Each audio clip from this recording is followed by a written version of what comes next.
question. All those sound things you have for when you're playing different games, are they just activated at all times?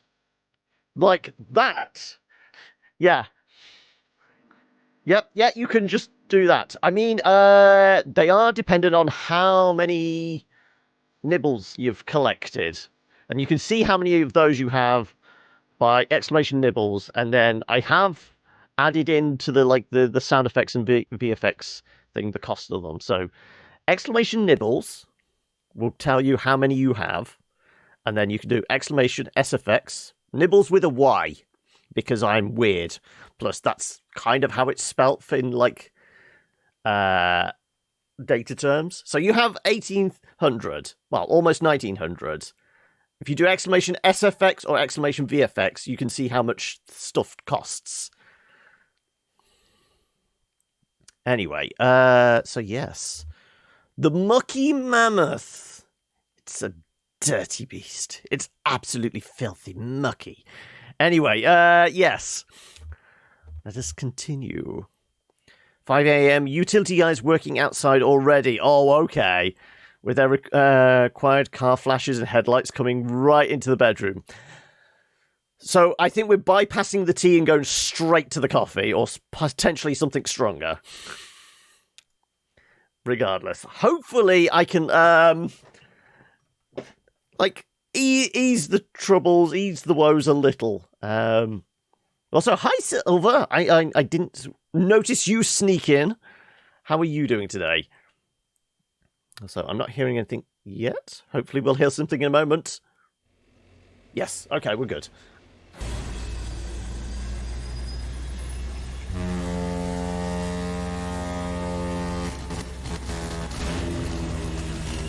Animatronic Mammoth. Right, is that a little on the loud side? I think it is. Let me nudge this down to standard levels.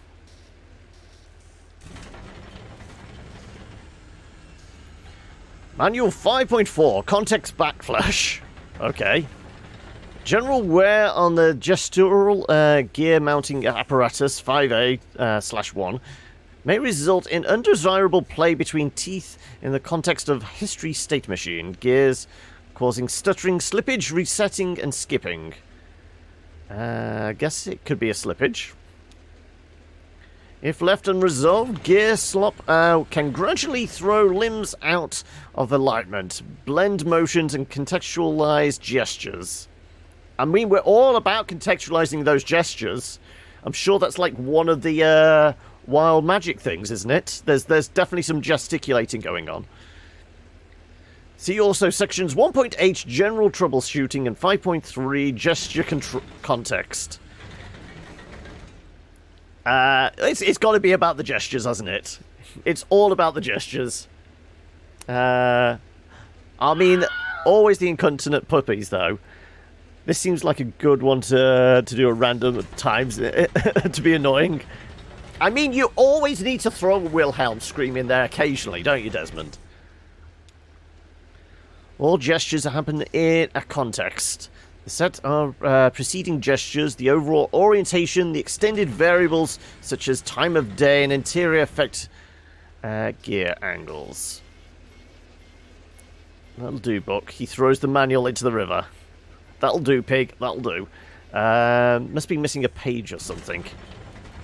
Maybe I ought to read it back to front. My saviour, our friend here is in a bad way. Any insight? I try to stay clear of high voltage these days. Time to put the mammoth out to pasture, Will. No, we're staying clear of high voltage. She's just the singer, isn't she? She doesn't play bass or anything plugged into an amp. I don't at all blame you, especially down here on the water. Also, I haven't found a voice yet for people. We're going to have to slip into that, aren't we? I mean, sure, it's dangerous, but this is where she lives. And what brings you down to the Echo tonight? Just tagging along? I always end up here eventually. The river is like that. It always has been. We picked up you up on the at the Bureau tonight. Never see you that far upriver before. Hope that doesn't mean you've been traveling on the Zero. Yep, have been there, the Zero. Bureau has great acoustics. I mean, like I said, she is the singer. You've got that right, wow. I could sit in there for hours just listening to my breath reverberate through that weird architecture. Still, it's always good to be back on the river. I've been traveling this river for more than half my life, more or less alone. I think I've seen it change quite a bit in all those years, but I can't say for sure. The water is a peculiar way of making people forgetful. Some nights I remember a place, but it's full of strange new people, and some nights I meet old friends on an unfamiliar shore. I wonder which kind of night this is. I mean, there are strange new people here, but apparently he already knows Junebug. So, there is familiarity? I don't know. Will has gone from gentleman to a pirate and back again. True, yeah. Urgh, I've got to give him a bit more of a piratical voice then, do I? Is that what I'm missing out here?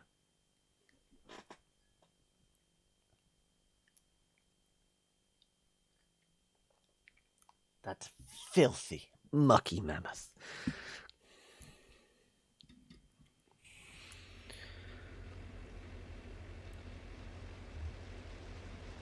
Who's Kate? I guess this is Kate. Let's go talk to Kate. And they got a pupper as well.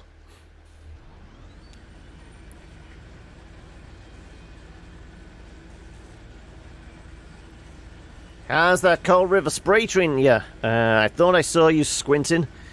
It's hard water, you know. Hard on the eyes. It still irritates mine a little. And I'm piloting a tugboat through it 6 nights a week. Don't be too shy to close them in public. Your eyes, I mean. People will just assume you're thoughtful. You're right, it is a very good name for a pub, isn't it? I feel like after this we should all go for drinks at the Mucky Mammoth. You need tea? So... Agrocybe, Agrita? Definitely. Peppermint dried spring, Agricus, milk thistle, and dried reishi. What are all those for? Yeah, exactly. Eye strain. Dried spring, Agricus masks the taste of the rest of it. Dried reishi has an eccentric flavor profile. It's mushroom-based. I'm a big believer in the fungal pharmacy. Well, I mean, depends on what kind of fungus we're talking about. Are these particular fungus magical, by any chance? So what's happening in this snorganization? That's another... Wow, why have we never thought of snorganization as an appropriate grouping for the Snorgy? How far are we from Dogwood Drive? How's the water looking tonight? Is that your dog? I mean, we really need to know where we're going, but I want to know about the dog. Come on. We're definitely not very snorganized. Yeah, that's Valkyrie. I call her Val. She's a rescue, isn't she? Dignified? I've always thought so. There's a cat? Below deck? Oh, well, we haven't seen that. Very dignified. Hope you enjoyed the trip out on our little mammoth.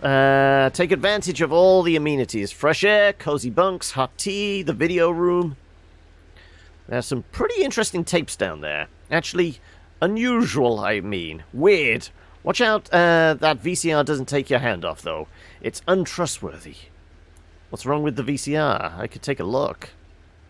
What kind of weird tapes? Are we getting into, like, the kinky porn? Come on. There's one with this woman, I told you.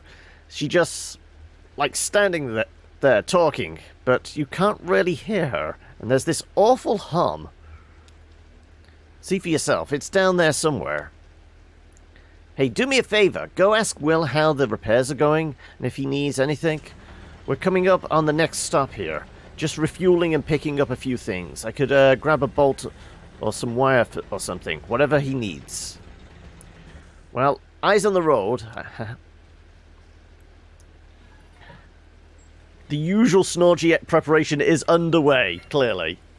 One must be constantly prepared. You never know when a Snorgy might happen, and you don't want to be caught with your pants down, because that's just a regular orgy. Exactly.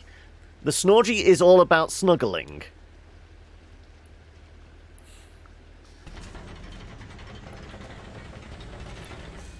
Also, I definitely feel like we should have a bar called the Mucky Mammoth. I mean, I think that we need to make a note of that. If we ever, like, have a game where we can build a tavern or something like that, it's got to be called the Mucky Mammoth, hasn't it?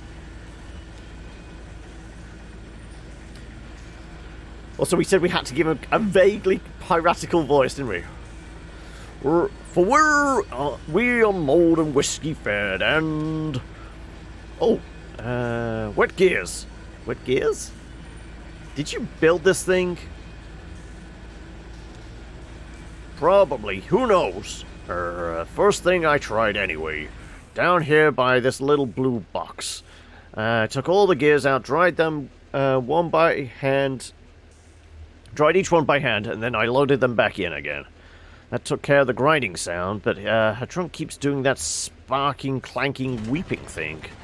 To be honest with you, I'm not really qualified for this work. Kate's a friend. You know how it is, don't you? Kate was asking if you needed anything when we stop.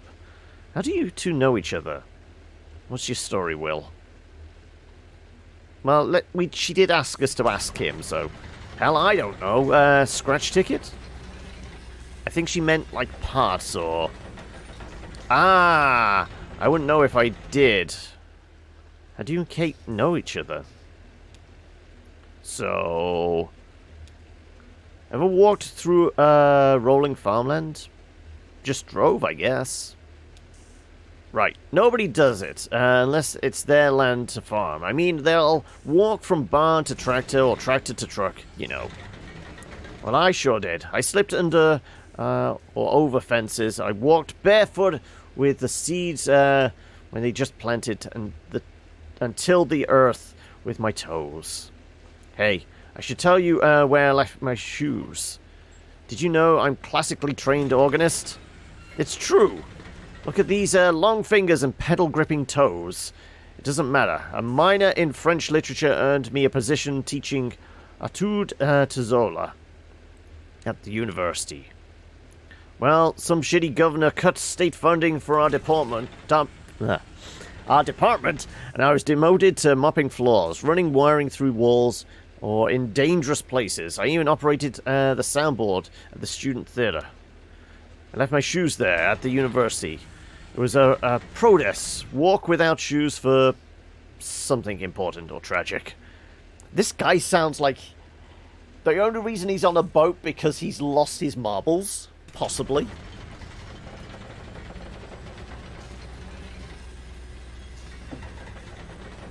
I ended up by the shore and soon I was drifting along the Echo. It ran for a while above ground, then it doesn't anymore. But I prefer subterranean waters anyway. Kate brings me along, and I record what I see and hear. I try to help with maintenance. I drop off the mail and pick up the trash. On occasion, I take the helm. Anyway, that's all I try to remember anymore. I listen to the river's stories, and my own stories get fainter and fainter. Well, I'll just keep drying gears, I guess. Really? I mean, you shouldn't dry the gears. You should make sure they're well oiled. Seriously. Ezra runs up to Shannon. Whoa, slow down. It's slippery on deck. Do you have batteries? Yeah, of course. What for? Johnny said I could use his tape recorder, but it needs battery. Oh, fun. Well, Shannon searches her pockets. Here's 4 different kinds. Surely one of these should fit. Thank you! So... Oh no, that's our dog, isn't it? It's got a hat on. What was it? What did we call it? It was Blue, wasn't it?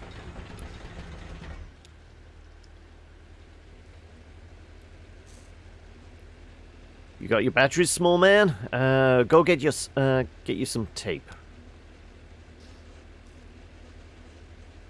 Right, we're gonna find a tape from somewhere, I guess. Is there one up on the deck? Does Shannon have a tape?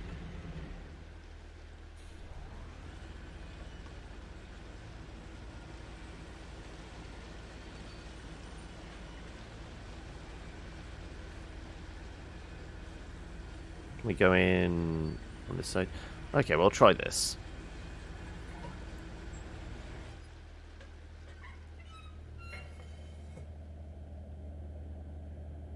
Okay, this... Okay, so yeah, that's Junebug and... Can we remember what the guy was called? Because I don't. Let's see if the musicians should have a tape. It's Junebug. Really?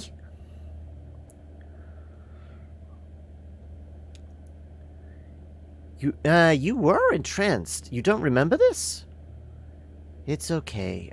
We've all seen a lot of concerts. Serona opened. His tape machine was broken or something. It got really cosmic. Right, at the flower shop. I remember that show. Sorry, Clara. Well, you have a second chance to hear it tonight. That was fast. Got some batteries? Let's see. Perfect. This one will do. So you hit the button here to record. Right, hold it right here so you don't cover the microphone with your hand. I bet you find a lot of good sounds just around the tugboat.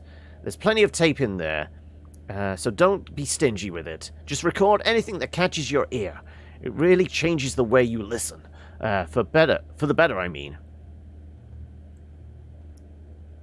Are you playing a concert tonight? I could record that. Yeah, Clara here came all the way from Lithuania just to do this Echo River gig. It's a tour. Tomorrow I'll be in Nashville, then Atlanta, then over to the coast. Brutal! We're lucky she's making a stop. Johnny and I saw her play once, and I remember loving it, and Johnny was moved. Speaking of Cyrano, it's his night at the rum colony. Kate said she usually stops off there. Well, that's ideal. I'm supposed to meet a lady there, to look at some old engine parts about 3 hours ago. 3 hours goes fast at the rum colony, ma'am. I bet she's still there. I hope we don't stop there too long. My concert is soon. I don't want to keep them waiting. Nah, it's river time. Nobody expects you to be punctual. Hey, why don't you give that tape recorder a try? See if that cat over there has anything he wants to say. I often use found sounds in my music. If you find some interesting sounds tonight, you can help me out. Okay, well, we'll go record the cat then.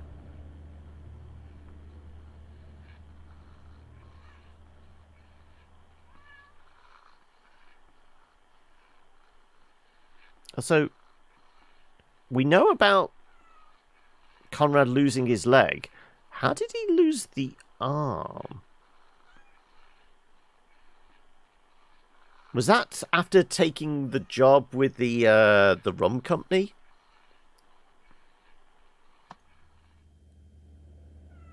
Can we talk to Conrad?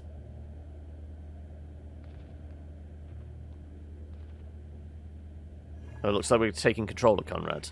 Yeah.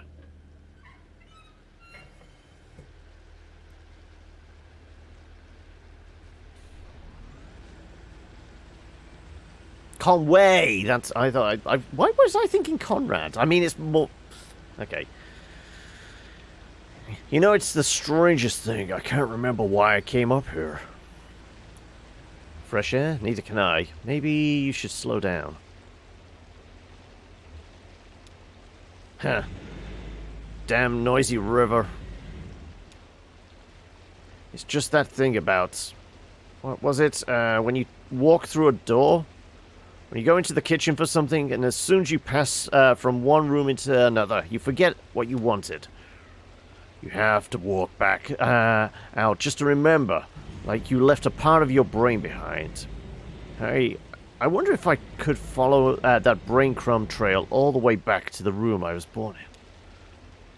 Conway cranes his neck over the railing. Looks cold down there, and dark. You weren't in the cabin long. Get any sleep? It's all about the weird dreams, isn't it?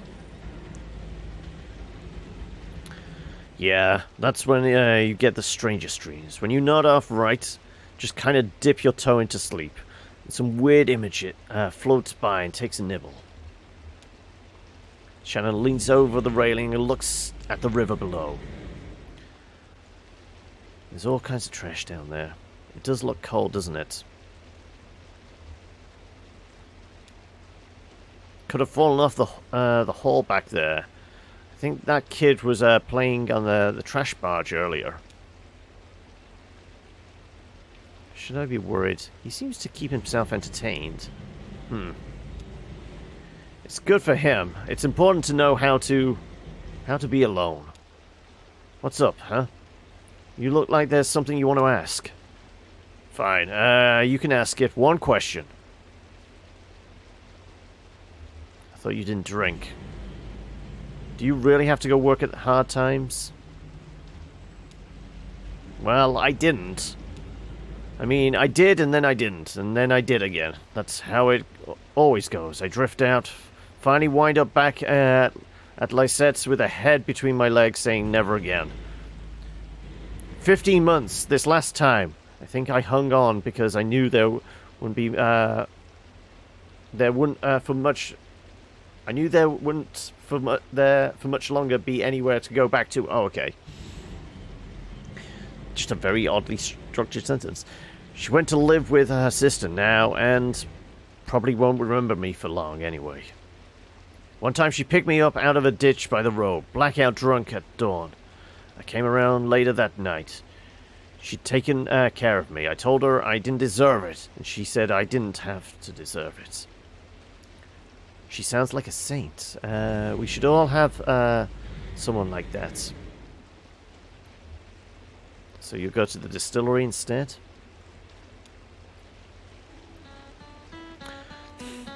It seems like that's the most appropriate music for this kind of voyage.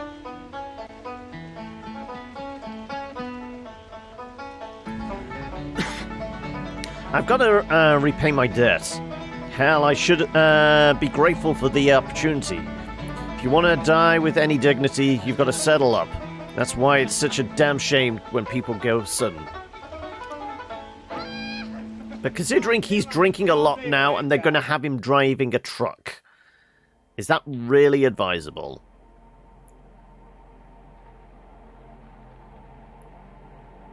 I guess the river is just taking us. We don't have to move back and forth? I'm sure I talk too much. Everyone on this river does. The problem is that we listen twice as much as that. We're only telling you half of the stories we hear. Kate told me that I ought to have been a photographer. She said you have an uncanny way of having been in the place at the time the thing happened there. And that's the hardest part of taking a photograph anyway. Nice of her to say. But it isn't true, though. I know just about every story on this river. Most of them I've picked up second, third, or even fourth hand, and so on. Listening, see.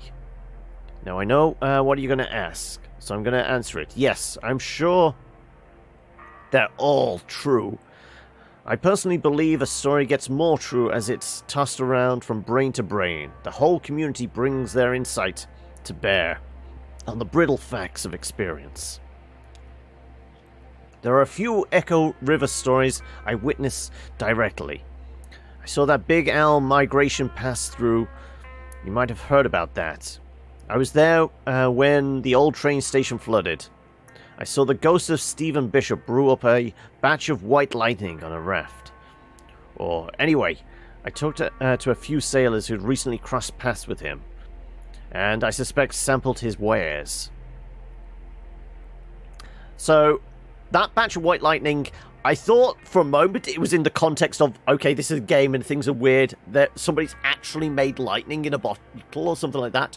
Though, when he's saying sailors crossed paths and sampled his wares, I'm kind of thinking it's like the white lightning that every teenage kid I knew growing up was their first sip of alcohol.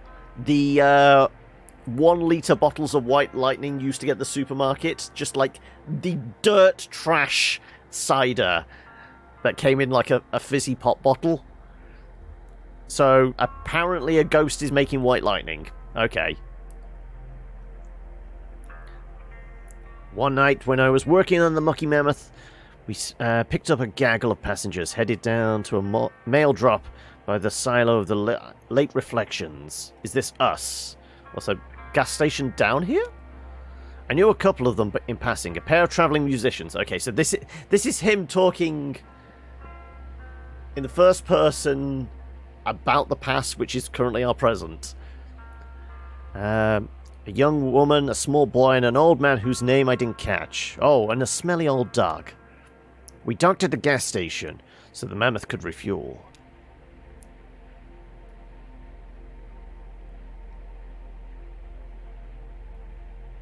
Ezra stayed on the tugboat and looked around the map room. Ezra followed Junebug and Johnny into the gas station. I kind of feel like Ezra would definitely follow them.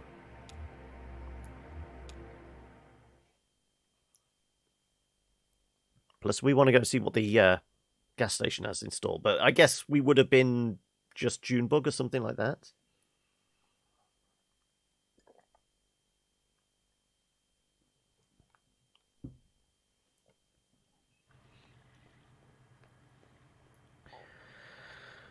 We cut it close. I usually find this place upriver. Everybody's on the lake tonight. The gas station moves around? Sure. It's not anchored or anything. Could be anywhere up and down the Echo. You just kind of run into it when you need it. And hopefully a little before you need it. I usually stop here once a night, though, to be honest. I'm not sure it's even the same one. Doesn't have a name or anything. I never really pay attention to who's behind the counter. Anyway, it's nice to see you two. Most of my regular passengers must have gotten held up elsewhere in their journey tonight. It's that storm, I think. Watching Ezra swing past. Look at him go. That kid has a lot of energy. It's got to be past his bedtime or something, right? He's nocturnal. I don't think he has a bedtime. He's a maverick. Sounds familiar. You don't have any of your own, I mean. No, I guess not. I just realized you two come through here so often and we chat about all kinds of stuff. I never thought to ask about family. Well, isn't Junebug a robot? I mean, I think they're both robots. Wasn't there like a whole bit of backstory about how they were in a mine? They were like basically robot workers, but they gained sentience and reprogrammed themselves and left. We're all the family we need. That's sweet. So, how about that storm upstairs? Did you two get caught in it? I heard it kind of roamed around, uncertain. I'm sure we'll hear all about it tomorrow. Flooding, property damage, probably killed a few tomatoes. It's got a river churning. It's got the river churning and everyone headed to the lake here, where the waters come. I myself don't mind navigating a choppy river. Not at all. I've got a good feel for it. Plus, it's better for fungal growth. High water consumes the cave moths. And their wet wings clump together to these little balls of nutrient-dense mushroom food, jammed by current here and there between the rocks. You never seen a mushroom grow like on a soggy cave moth carcass. Okay, so not only are we, like, taking magic mushrooms, they're actually spawned from, like, moths as well. We're going to get so fucked up on these mushrooms. Amazing. If I could get a day off, Val and I would be out there all day tomorrow to harvest. I mean it. They'll be ready by tomorrow. A mushroom will grow just as fast as you can pump water into it. Here, are you two out this way tomorrow? Maybe I could send Val ashore with you for a few hours. She's got a remarkable nose for mushrooms. You wouldn't even need to know what to look for. Put a bag around her neck and she'll just bring them back to you. Yeah. No room on the bike for a dog, Cricket. We don't know where we'll be tomorrow. I mean, it is... I mean, technically Johnny could ride Pillion and the dog could ride in the sidecar? Oh, well. She could curl up in the sidecar. I'll sit on my legs. So... I should get back aboard. No rush. I just want to brew some tea before we get underway. Heading into the station. Picking out a snack for Johnny. Thought I'd grab some black coffee for the old man. He's looking a bit waterlogged. Yes, Conway is definitely, needs a little sobering up. Sure, don't want him falling asleep on you. Nah, he'll be alright. He seems like the type who can hold his liquor. Seems like he has a little experience, I mean. He's an old drunk, you're basically telling us. Hey, while you're in there, could you remind the gas station attendant this fuel is on my tab? Charged to the Mucky Mammoth. Oh, and Will wanted a scratch ticket, thanks. I think I'll just watch the lake for a bit, ma'am.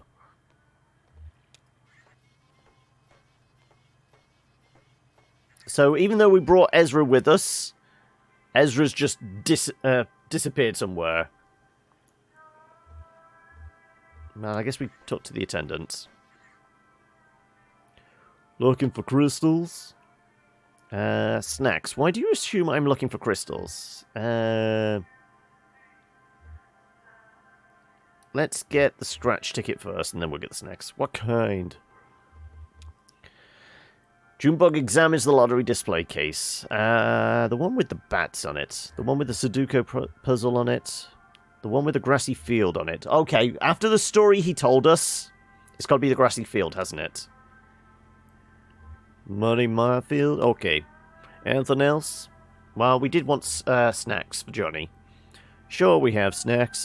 We have... How about some jerky? It's homemade, not by me. You work on the Mammoth? I can add it to your tab.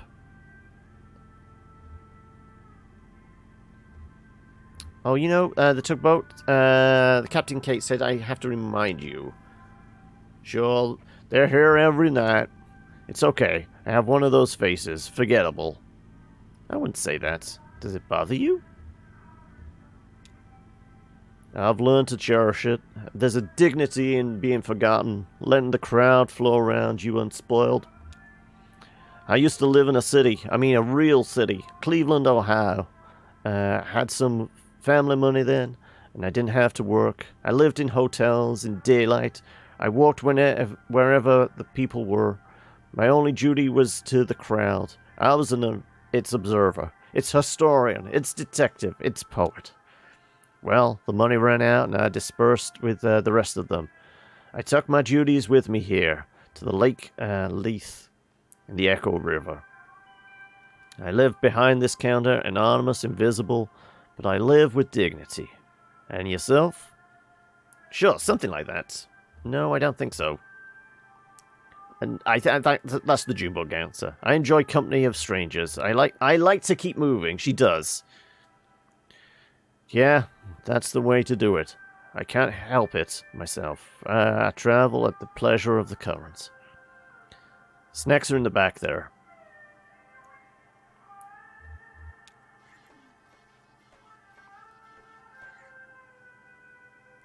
Junebug surveys the row of chocolate, licorice, cheese crackers, dehydrated, bleached, reconstituted, and colorized. That attendant is a trip. Then the crowd flow around you unspoiled, he said. Anonymous, invisible, but I live with dignity. A bag on the bottom shelf is decorated with cartoonish pictures of vegetables. Through a plastic window in the packaging, she can see puffed corn shaped and coloured like carrots, tomatoes and broccoli florets, and a few puffy white discs that might represent potatoes. What a depressing outlook. Who knows, maybe he's onto something. Somewhere in there is surely a preservative, in case the rest of the process hasn't done enough to stop the flow of time. But what has to happen to a person to make them think that way? She turns the bag over to look at the ingredients, but only finds a marketing blurb. Inspired by real vegetables. Well, on to the intendant. Shit, that flood water washed you halfway out to the sea. I was looking for you down by New Königsberg. Same as usual, but ain't nobody there. The river's deep as an elephant's... Noticing Junebug. Oh, didn't see you there, ma'am. Pardon my language. What elephant? I mean, we've got our own on the boat here. Haha, alright. You're no paper flower, I see that. Extending his hand warmly. I expect to see you must be Loretta. Enchanted to meet you. Sorry I'm late. Hey, is that coming on too flowery or something? Enchanted. Repeating it now, I feel a little silly. I'm not Loretta, but I think you'll do fine with Enchanted. Enchanted sounds pretty old-fashioned. Is that the kind of gal Loretta is? No, Enchanted will work. Well, thanks for saying so. But now I'm double embarrassed. So how do you know Loretta? Do I look like her? Picked a funny place to meet. To be truthful, I couldn't tell you. I met Loretta on the computer. We met each other there, or I guess we spoke through the computer and agreed to meet. I don't know the terminology. I haven't dated in quite a while. Back when I met Greta, that's my wife, my ex, and maybe I am her ex? I don't know how to say it. Anyway, back then there wasn't even such a thing as computers at all. I guess there probably was, but I never heard of one. I worked in textiles. So here I am. Didn't work out with Greta, so what's your plan when Loretta shows up? Oh, maybe head down to the rum colony. Shoot, I forgot to ask if she likes to drink. I really never know these days. I guess first I'd ask her about that. If she doesn't like rum, I'd maybe try to take her by the back sanctuary. We are underground. I feel like there should be a bat cave somewhere. It's pretty romantic in a sense. Misty valleys and ruined churches romantic, not like flowers and chocolate romantic. Of course, they've got that memorial there. That's a little depressing, actually. Maybe we'd kind of sail around that. Damn it all. I guess I probably missed her. Wonder if she'll agree to meet me again. I'm sure she'll understand, with all the weather and all. I wouldn't if I thought I'd been stood up. They seem to be, keyed into, time is fluid down here, so I think she would. Nice of you to say so. Well, I guess I'll head back. Hey, supposing Loretta doesn't want to see me after all. I'm out of your league. No, I feel like Junebug would say our card's full. Oh, no, sorry, that's not what I meant. Actually, I wanted to ask you for some advice. I had to type up a sort of autobiography for the computer date. I spent a lot of time on it, but I only got one reply, and that was Loretta herself. I was happy to meet her, but supposing she's lost interest now. Do you think you could maybe give me some feedback? It's only a paragraph or so. I have it all memorized. I spent so damn long writing it. Okay, here's how it goes. I'm a good-natured man, retired, spent most of my time sailing the Echo River, riding currents of subterranean gas and that strange invisible wind that moans out of the small tunnels along the bank. seeking a companion to map the river with me. I have 2 grown children, but they live far away. No goofballs. Okay, what do you think? The thing about the wind is a little much. Why mention your children? What was that about goofballs? Definitely the goofballs. I mean, like, serious inquiries only. Worried about people wasting your time. You might miss out on some really great goofballs. Haha, you may be right about that. The thing about the wind is a little much. I don't think anything else really needs... No, you'll be fine. Alright, thanks for your help, ma'am. Really renewed my confidence. I'm ready to get back on that computer. You have a good night now. What's left of it, anyway. Gotta love a goofball sometimes. Exactly. I mean, why else would you be here with me?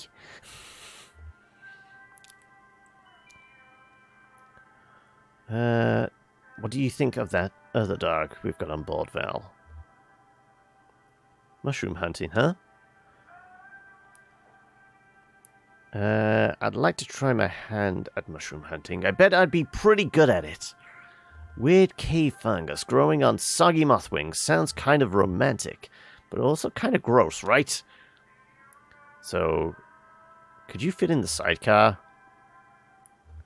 So, would you like to ride with us for a day? I bet you would. We're good company. Maybe we can still talk her into it. We're going to see if we can get 2 dogs in this story.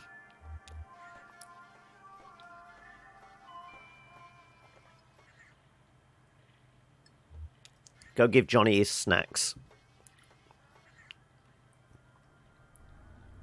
Oh, of course, no, it was just like the fake vegetables packet thing, wasn't it? Okay.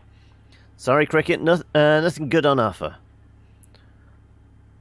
Not even those little gummy pomegranate seeds? I didn't look. It's okay, I'll go check. Wish me luck.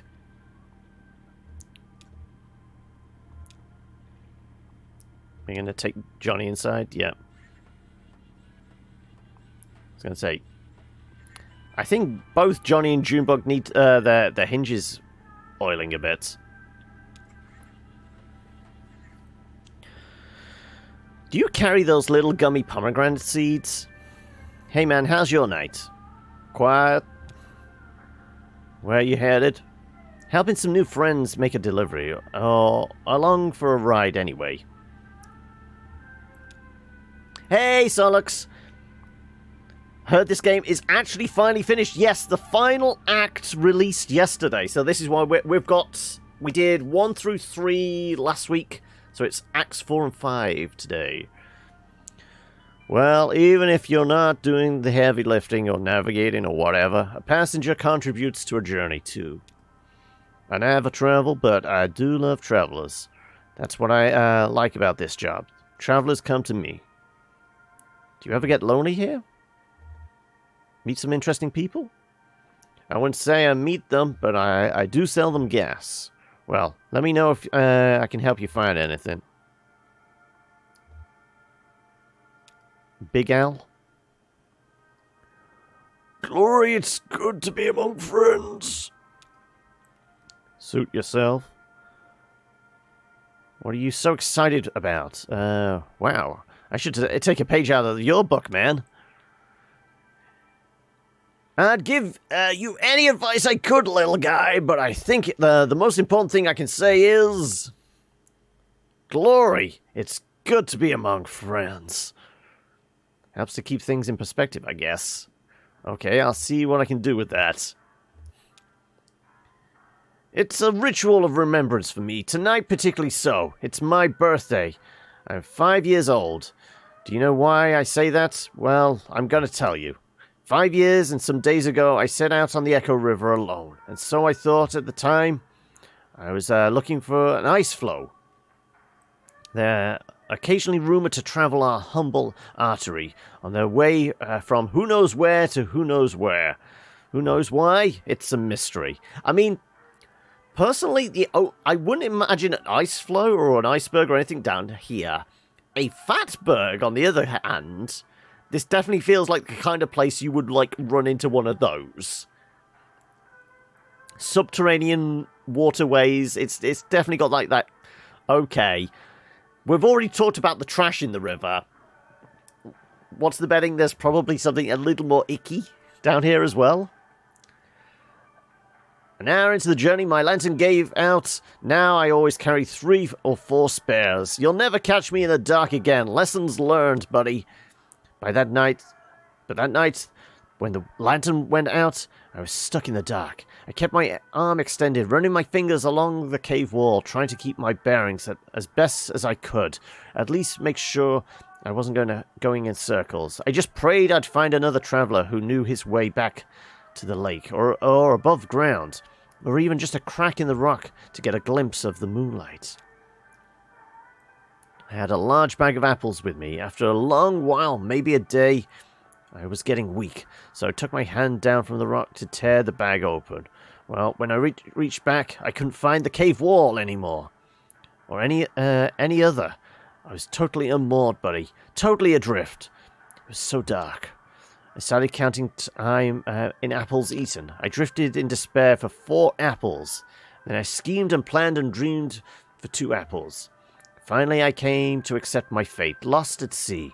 And this phase, I think, would have continued indefinitely had I not come down to the very last damn apple. Picture me, feeling around in the empty bag, certain that somehow there was another one of those fish-sized chunks of life-giving fruit, already softened by time and probably an unappetizing brown. Nope, that was it. Just as I was about to bite into my last meal, I felt a tickle on my upper lip. It hatched right then. Couldn't have been a moment later, or would have eaten it. My last apple was infested by a damn fruit fly maggot. Well, that should have been the end of it. I should have eaten that apple and that fly while I was at it, and put an end to the whole food chain, suicide pact.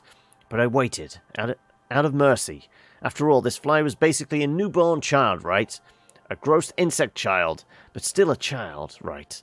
Born into darkness and famine, hungry and alone. I mean, can you imagine that? No other flies out there on the boat, and never would be. No other flies to welcome him into the world, I mean. No fly culture, no fly society, no fly history. A true orphan. I started to get depressed just thinking about it all. Worked out a thick tear, I'm not ashamed to say. Well, that fly landed on my cheek, right under my left eye, right on that salty teardrop, and then, blinding glory, his ass lit up like a candle. That wasn't a fly, buddy, that was a damn lightning bug. So, that's how come I'm here today with you folks.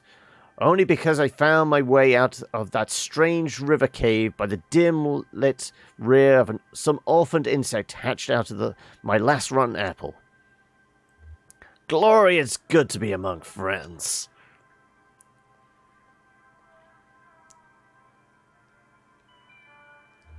Well, let's see what Junebug has to say to Val. Did my Johnny talk your ear off out here? I suspect there are some things he can only say to animals. Damn, he's even got me talking to dogs now. I think I can see why he does it. You're a good listener, Val. Did we get, what was it, gummy pomegranate seeds?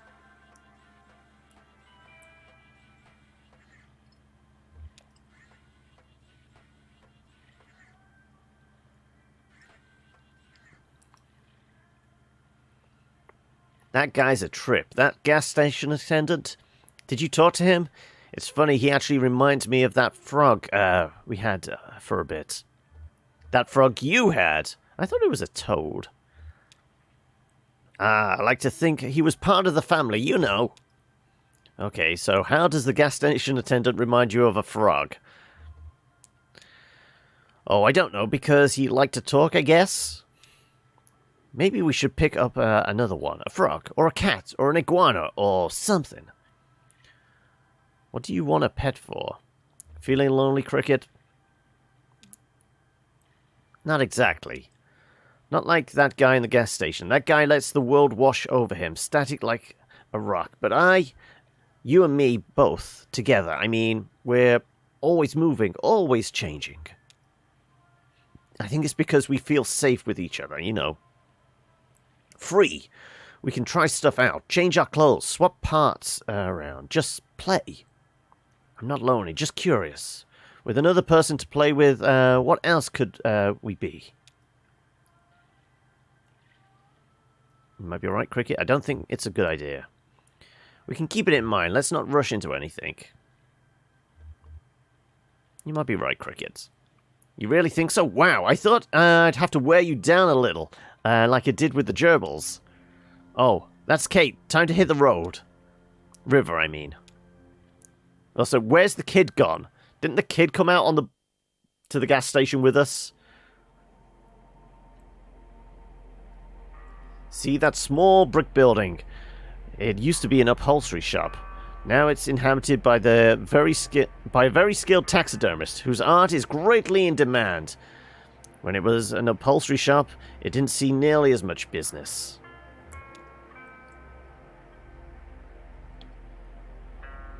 The old shop's name has been lost to time and weather. This was decades ago.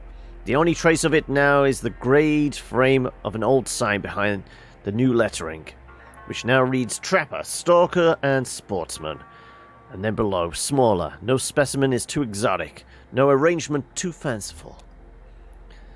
Some of the upholstery equipment is still there, too. Still sees active use. Elise is the resident artist, though. She's not the owner of the shop. It's owned by her aunt, Ida. It's owned by a reclusive ex-convict named Judah. I like that one. Very little is known about him. His crime is generally assumed to be violent or otherwise gruesome in some detail.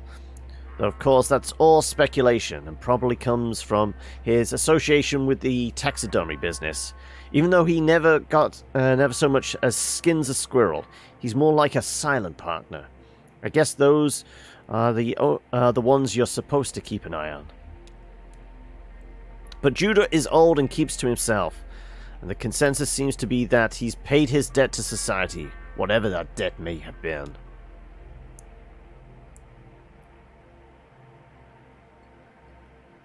It does look more like a tiki bar, though. Shannon retreated to the TV room to browse the Mammoth's video collection. Shannon followed the other travelers ashore to a drowsy beachside bar called the Rum Colony. Okay, so it is a tiki bar.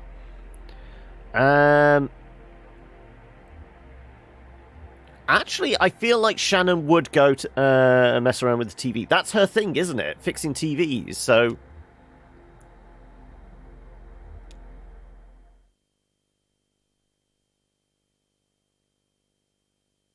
So I guess we're probably just going ashore with everybody else instead. We just won't have Shannon with us.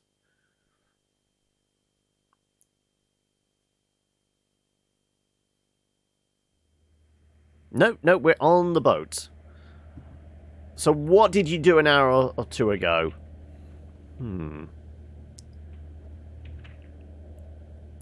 Eat a massive cake? I mean, knowing Noob, it would probably have been order some Mackie D's or KFC. If it's food related, that's what I'm going with. Let's find a weird videotape to watch. The shelves are full of dusty tapes. Some have been relabeled several times. The stickers piling up on their spines. Birds, funeral thing, weather. Let's go with... Actually, let's go with weather. Well, you did order McDonald's, but that's not what you're getting at. Okay, so something that goes well with McDonald's. Possibly stomachache again? I don't know. No idea. Go on. Put us out of our misery, Noob.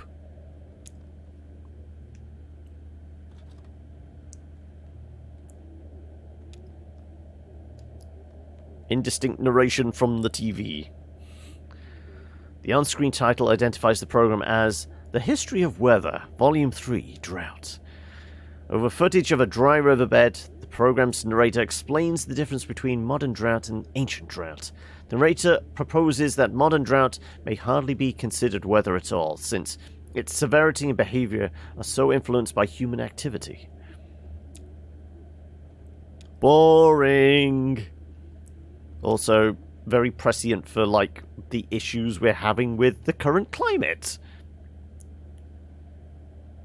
Oh, you made an Instagram account coerced by Blondie. Oh, okay.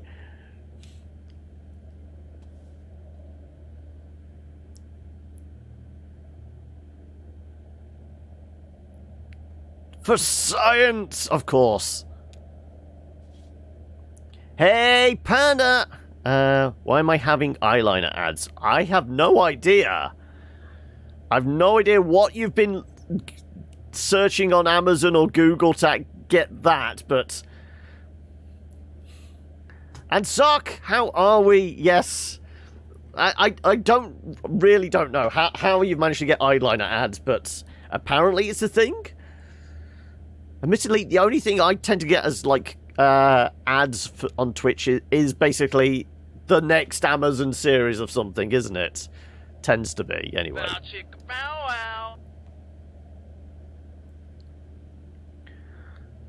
It looks like Will, though much younger, reclined on the sofa taking calls. His arms draped over the back of the couch, holds a bottle of something clear. People call him with stories of their encounters with the supernatural. Will offers a little commentary or response. He acknowledges them. Sometimes he interrupts to clarify or repeat something back to them. Mostly he just listens and pulls from that clear glass bottle. A handmade banner strung above the couch reads, "I believe you."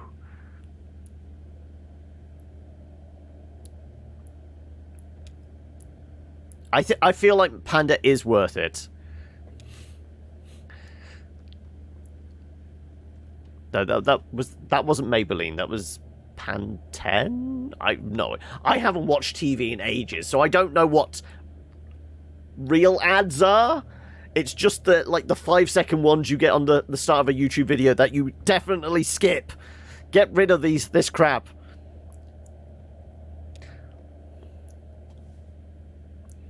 It's because you watched that silly goth singer from Finland the other day. Quite possibly. Well, we have to do the question mark, don't we? The mystery video.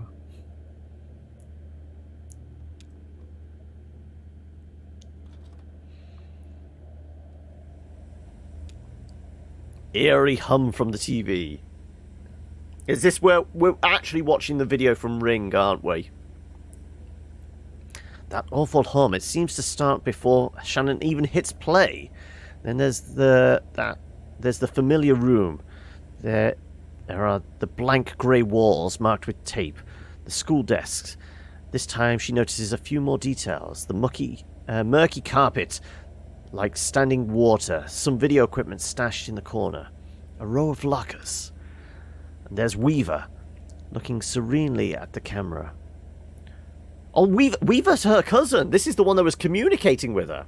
As before, she starts speaking, and, as before, there's no sound but that hum.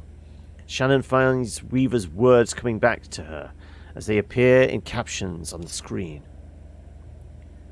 Mail, school, and these magnificent tragic horses. Goodbye, horses. No, I'm not going to strip off and start dancing around like that for you. Go underground, as deep as you can go. The air is cool and the earth is damp. And when you close your eyes, you are surrounded by the dead.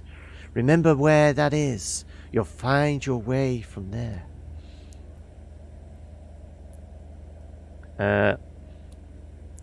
So today's docket is Coffee Talk and Kentucky Chicken. Yes, it is, Panda. All of you roaming the snowy lands with your hunting knives and liquid concealer. I'm using zero makeup at the moment. I feel like the only makeup Panda would have on is like the military, just like lather it on for like going hunting or something like that. You're doing the full commando, strap yourself into the army webbing, strap on all the tools, and just lather on the makeup. Yeah, the commando paint, exactly. I think this place is what you're looking for. Some of it will wash away soon, but I think you'll be happy here, even without the male school. The text repeats for a few minutes, and Shannon stops the tape. Okay, that's weird. You felt so Rambo.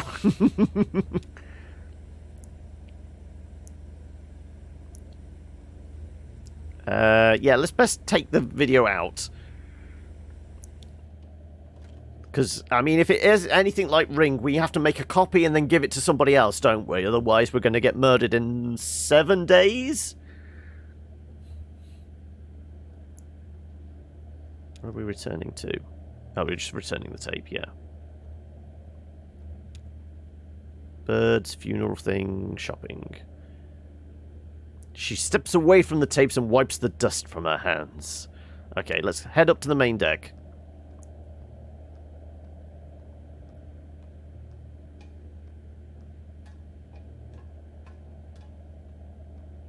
This boat's bigger on the inside than I was expecting.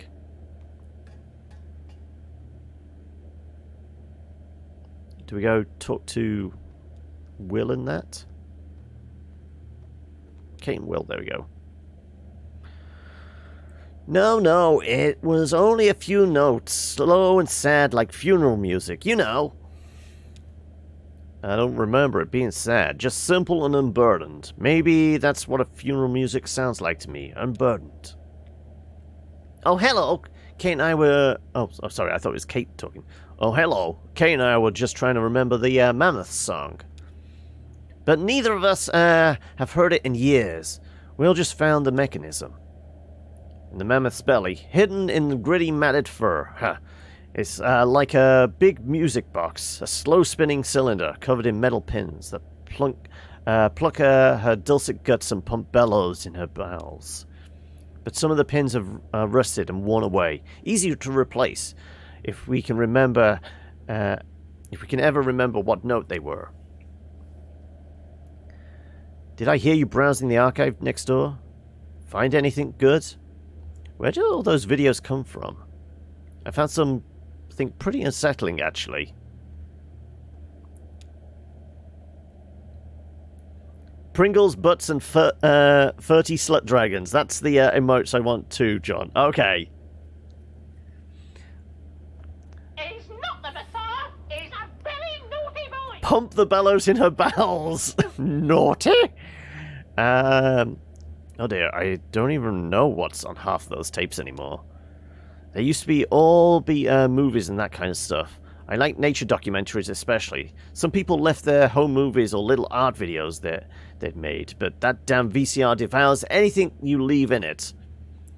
It just switches into record mode at random, I think, and picks up whatever's coming in over the antenna. Of course, the only station we got down here is the WEVP, community television, you know. They've got that show with a gentleman playing banjo in his birthday suit. I'm sure you've seen it. I mean, we probably play it 2 or 3 times a session. Oh, yes!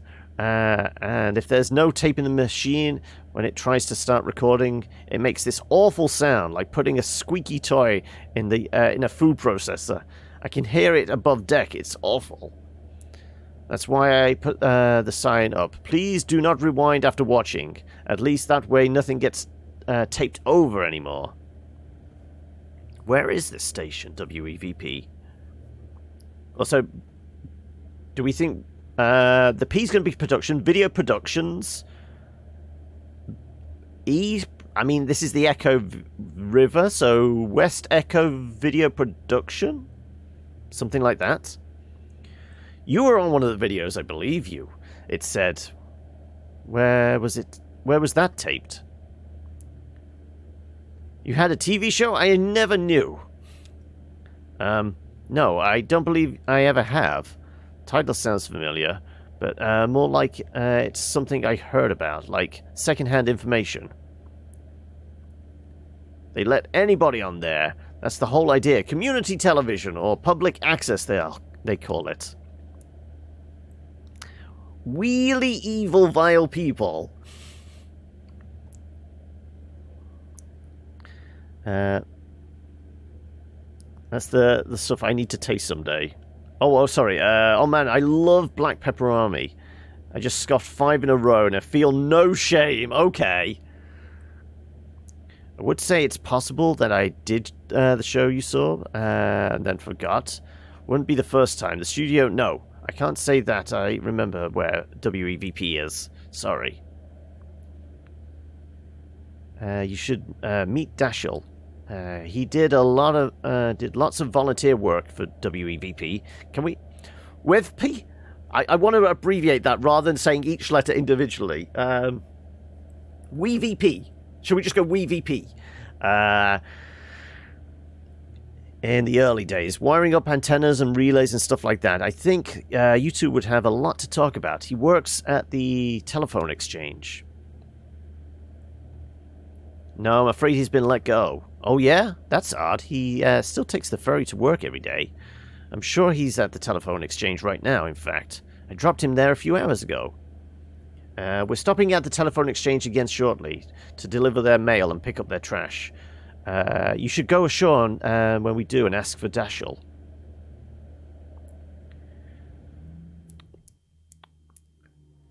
Yeah, Weave P could be it, yeah.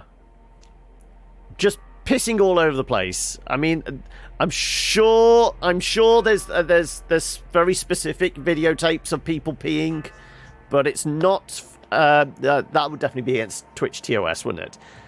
I rarely miss a chance to lounge on the beach around the rum colony, and I do enjoy a drink, though. I don't find their signature liquor suits me. But this time, I elected to stay aboard and shoot the breeze with Kate over some mineral water. Still, I heard reports. Heard the old man went a little deeper into his cups. Ezra told me about the dark corners. Junebug missed an appointment, but didn't seem perturbed.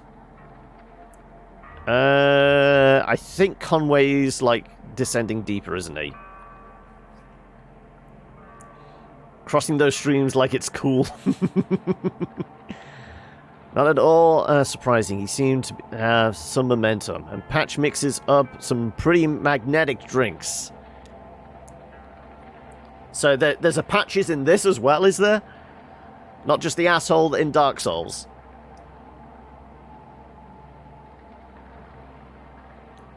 Oh, if we're talking about the rum colony, I should tell you about Patch.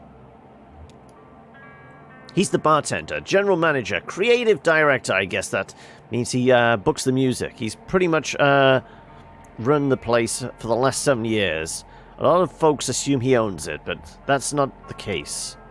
The rum colony is owned by Deadman Vernon. Technically, it would be owned by the power company, who once brought a sizable interest from Vernon as part of the state-sponsored investment program. But a clause in that arrangement requires them to keep their hands off the day-to-day. And most of the profits, so long as Vernon walks this earth, the earth's upshot of all this is that nobody comes forth to identify the body. Patch is a good guy, though. Kind, trustworthy, and he mixes a strong Mai Tai, if that's your thing. Don't think I ever actually had a Mai Tai. Or either that, I've had too many and I've completely blanked that memory out of my all existence. You didn't. We only died 4 times yesterday. So you've not had your telegram from the Queen yet, Panda. No centenary or anything like that.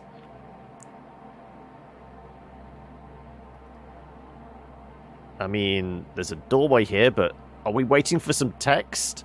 There you go. Ah, there you go. Valkyrie and the other dog lounge below deck. Clara, Kate, and I stopped to do some business by the telephone. Let's do this.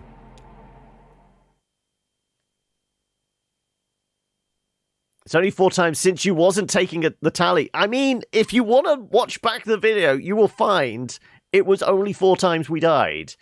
And 2? 3 of those were to the boss?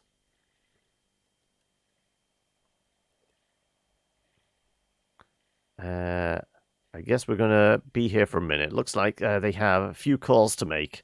Really? All of us are just waiting for a call? I guess so. Also, it must have been a hell of a party at the rum colony. We've got the whole what's the Garland thing called? Luau? No, luau's a party, isn't it? Lay. It's lay, isn't it?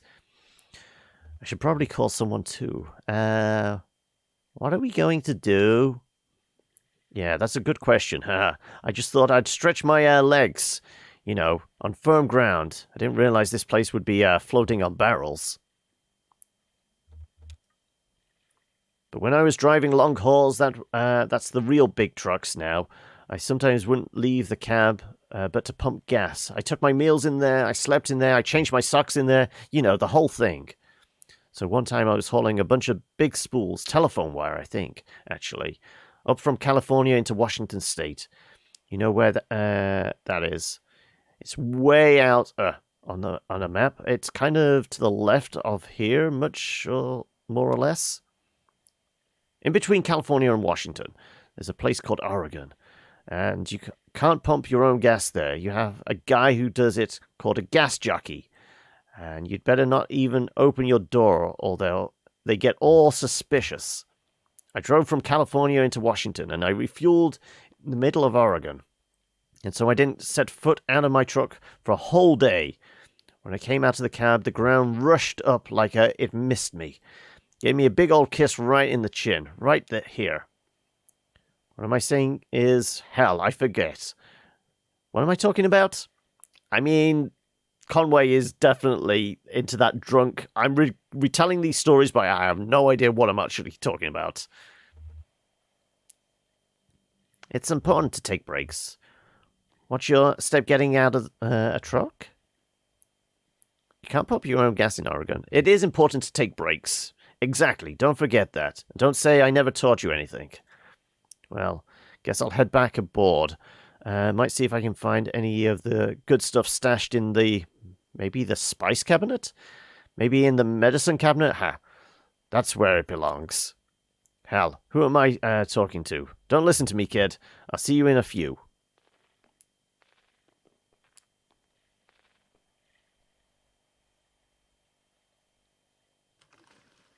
Literally swimming back to the boat? Really? Everybody just staring at him.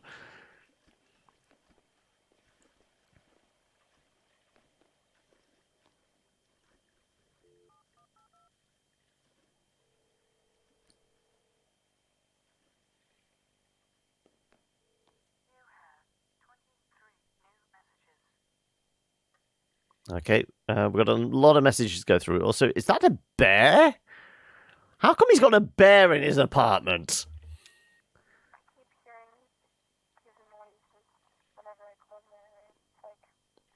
That's very quiet, isn't it?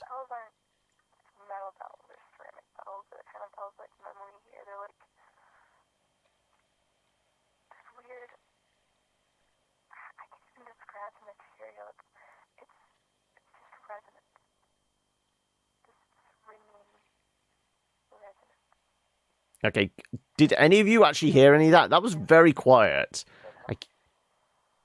I keep hearing these noises whenever I close my eyes. It's like bells ringing, but the bells aren't metal bells or ceramic bells. The kind of bells that you normally hear. They're like this weird, I can't even describe the material. It's just resonance, just ringing resonance. And as soon as I open my eyes again, there's nothing. Who's playing on the wax?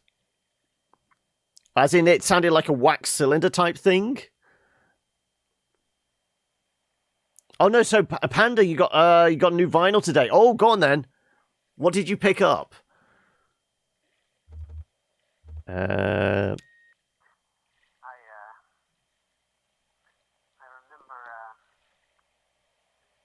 driving across an old dirt road. My birthday at the party at McDonald's in Hawaii. Oh, this one must be related to Noob. Somebody's having a birthday party at McDonald's in Hawaii. Got a toy that I didn't like and I broke it. Oh, we're going with 80s classics, are we? A little bit of Karma Chameleon. Okay, somebody's just clicking. Getting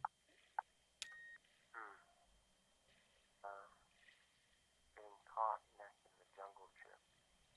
I was crying so that monster truck rallies at a parent to take me. Okay, I have no idea who... People like just saying... ringing up to leave sad stories? Seriously?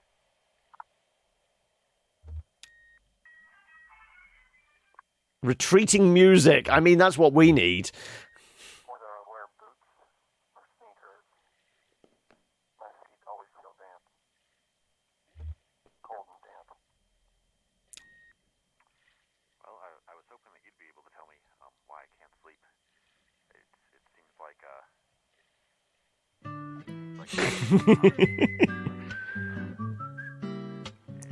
Well, that's certainly going to drown it out. It was only €2, was it? Okay. Well, I was hoping you'd be able to tell me why I can't sleep. It seems like it's been a long time, and it seems like it's time to sleep now. Waving your hands in the air like you just don't care, Silver.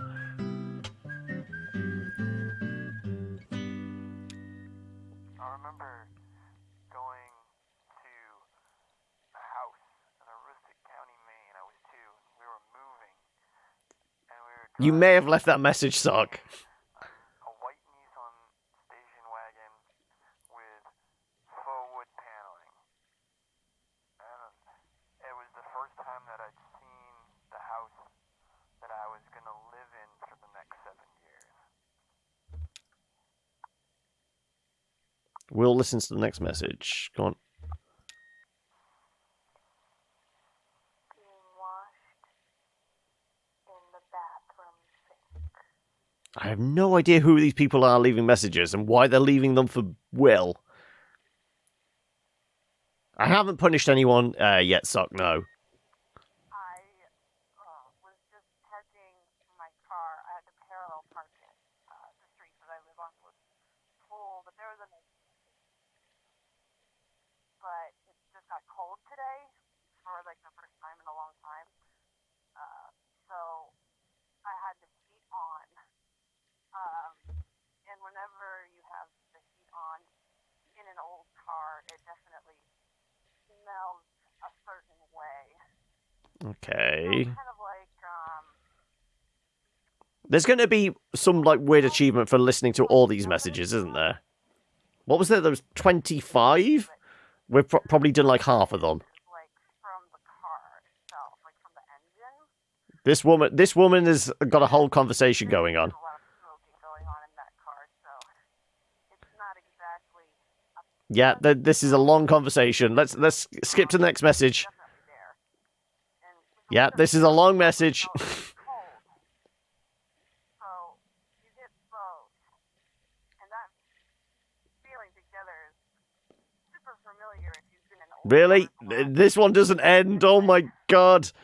I was parking. Excuse me, folks. I'm just going to be here for a while. I had to go in and out about it like 3 times, but when I finally finished parking, it was perfect.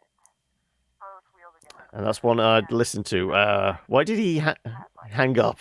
Double memory. Oh, you know, probably going to school. I think this is like, what's your worst memory? And here's a number. Ring up and tell it. I can't sleep because the trees are scraping against my window, and it reminds me of a tongue scraping against my skin. Well, clearly he hasn't had good experiences with tongues scraping against his skin. What? I'm about to cross an ocean. I worry about my dog. I worry about my dog. It's all about the poppers today, isn't it? The I was bathed in the sink this morning message. Fuck the boring car parking.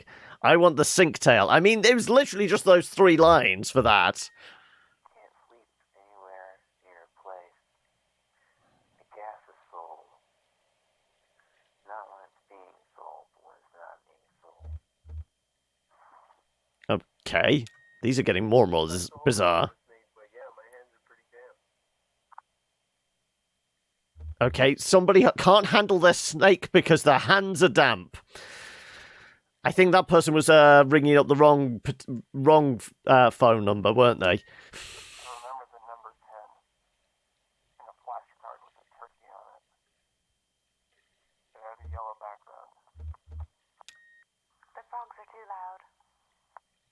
Okay, we've gone on from like sad stories to why you can't sleep. The frogs are too loud.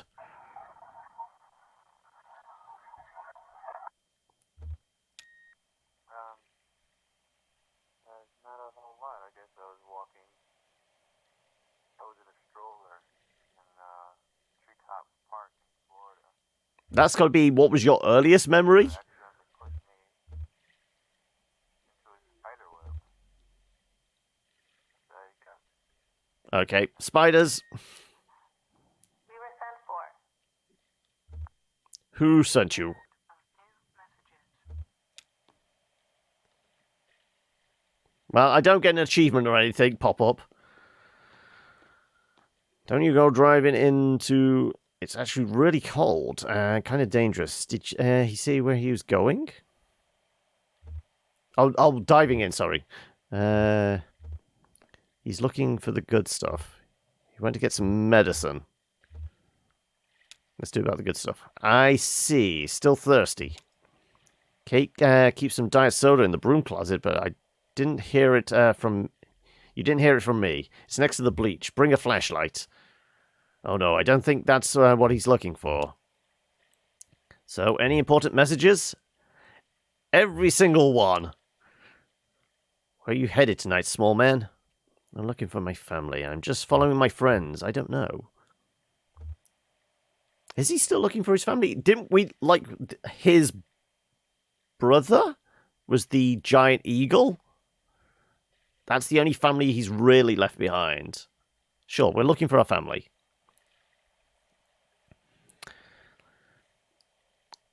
It's like when you're at the top of a mountain and you look at the stars and think, this mountain isn't high enough. You realize that's a metaphor for something being too small. And then while you're thinking about the mountain, a dog comes along and bounces you on his knee for a moment. And you know everything is going to be okay, even if the stars are too high. That's how I feel about you, Valdir. I mean, that there's something very poetic about that. You've given all of us a warm, fuzzy feeling, Sock. What do we need to do to get rid of it? Drink. We need to replace that fuzzy feeling with a different fuzzy feeling. New family. We met Ezra early tonight. He's been very helpful. I'm hoping we can return the favor once we get back above ground. Poor kid was sleeping at the bus station. Just lost track of his folks. He'll be all right. He's more at home down here than any of us. Trust me, I have an eye for it. Warm fuzzies that mean nothing at all.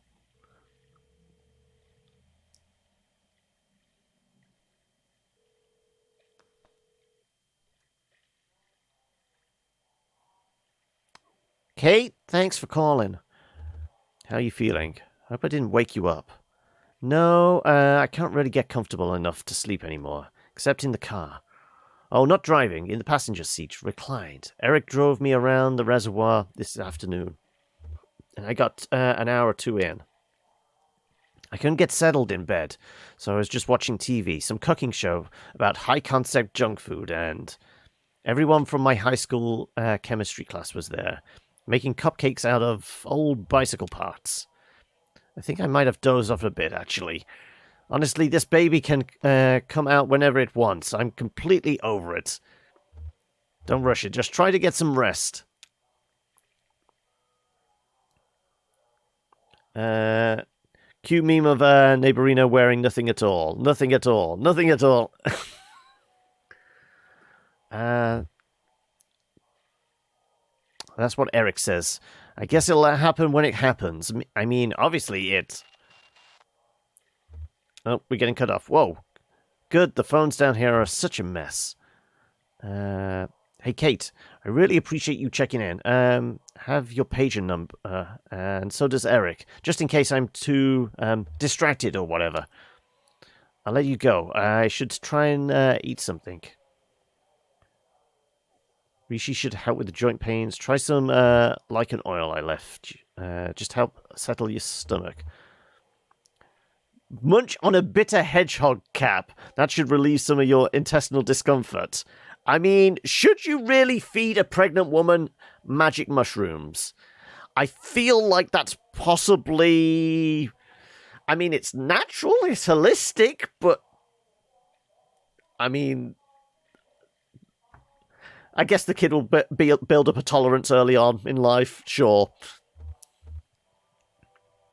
Sure, here, have the bitter hedgehog mushroom. Okay, thanks. Maybe I'll just chew on some ice. Talk to you soon, Kate. Hopefully.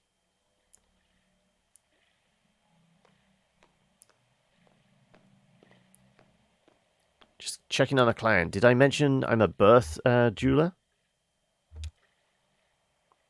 Is everything okay? Wow, how does that fit with being a tugboat captain? Some women choose to come labor on the boat, actually. For the rest, I have a backup, just in case. I can't get back to dry land in time. I've been lucky and only had to lean on her a handful of times. One of several hundred births. You'd never believe how many people are just born all the time. Is everything okay? Everything's great. Sounds like she's ready. Some women just know. It's amazing. Others are caught totally by surprise. Your friend went back aboard? He's been drinking a bit. Oh, I should have pointed him towards the head.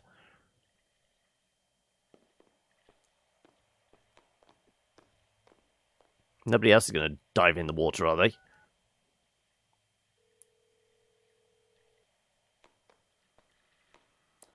This is...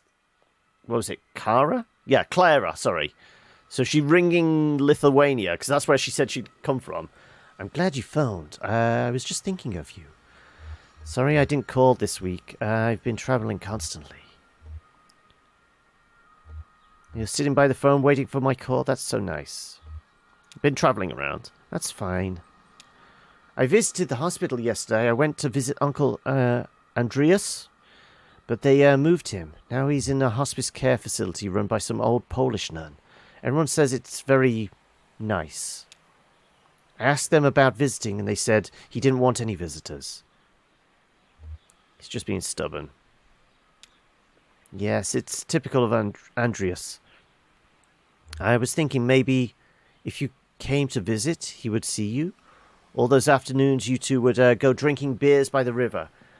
Don't you think it would mean a lot to him if you could say goodbye to you in person?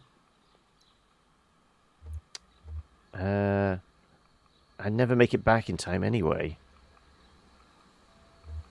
I mean, they're in, like, Central Europe and she's in Middle America. I mean, have we actually established where this, like... I mean, it's Kentucky Route Zero, but still, I feel like we may have left Kentucky a while ago. It's true, you're a long way from home, Clara. I suppose it can't be helped. Oh, here's Mother at the door. We're going to try again to see him. I hope the tour is going well. Love you. Be careful.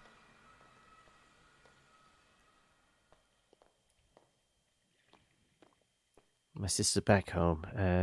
She's very depressing to me this morning. My uncle Andreas is terminally ill and refusing visitors, and Nadia is making a stir about it. It doesn't bother you that your uncle is refusing visitors? I'm sorry to hear that. Are you close? Yes, but only recently. He lived abroad for most of my life, and I only met him a few years ago. My sister is older, so she knew him as a child too. So I think her respect for him is distorted by sentiment. We must always take the dying at the end their word. Their motivations are beyond our understanding. The older man, he's swimming back to the Mammoth. No emergency, I hope. Oh, I hope there's paper. It's been a busy night. He's looking for a toilet. Well, I hope he finds it before we embark. He seems unsteady on his feet as it is.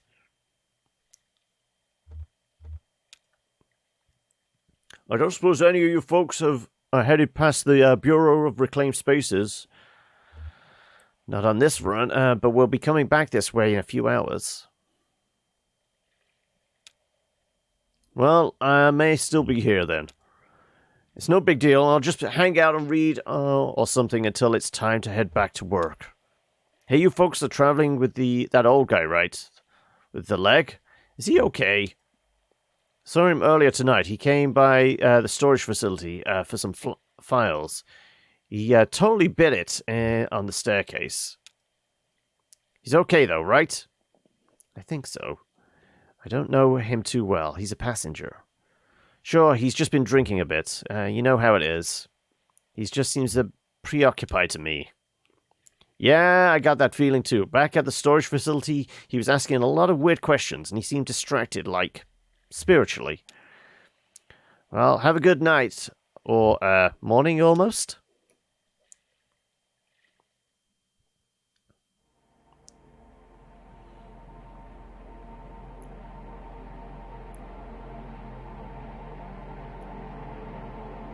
So where we actually had it? We're still trying to find this Dogwood Drive, aren't we? But then again, where did we manage to get the van on here? We're supposed to be delivering an antique. Did we manage to get that on the boat? That right there is Ratliff Monument. If you ever need a headstone carved for a loved one, I mean. Violet Ratliff never married, nevertheless bore 6 children. Earl, Kelly, Barb, Ron, Young Earl, and Beauty. For each birth, she locked the doors at Ratliff Monuments for only 1 day. Even with Young Earl, when she was in labor for 36 hours. Well, that's what folks said. I met her, and believe me, she had an unyielding disposition of a cliffside. Also, we turned it up for the phone calls, didn't we? Let's turn that back down to where it was. None of Violet's children had any desire to go into monument making. Earl was more interested in car speed because Beauty thought it a bit too ghoulish. Barb was never very good with her hands. Let's go with the ghoulish. There's some truth to that. Very little demand for monuments to the living, after all. The run of the shop fell at last to Young Earl, the only Ratliff still at home when his mother finally passed at 82, and who then had the honor of engraving her headstone. He's done well for the most part. The shop was damaged in a flood several years ago. His craftsmanship has suffered over time. Let's go with a flood. The showcase, a mock cemetery out front, was mostly washed away. Stone monuments bobbing violently in the first torrents of the flood. I mean, can, like, a gravestone bob in the water? I would imagine it would, like, possibly topple over and sink, but still. You always wanted to pet a panda, did you, Silver?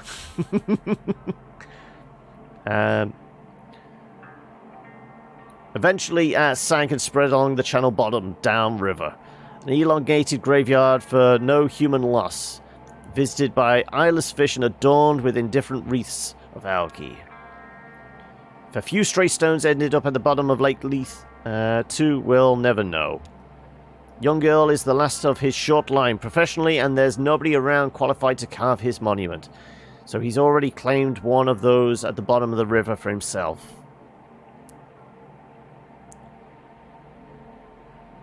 I've no idea what a huge hug would be, Panda.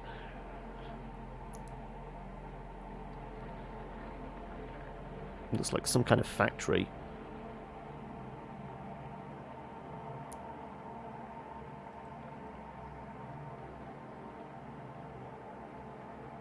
Ezra taught us a card game. Shannon, Ezra, the old man, and I stopped at the Radvansky Center to make some quick cash.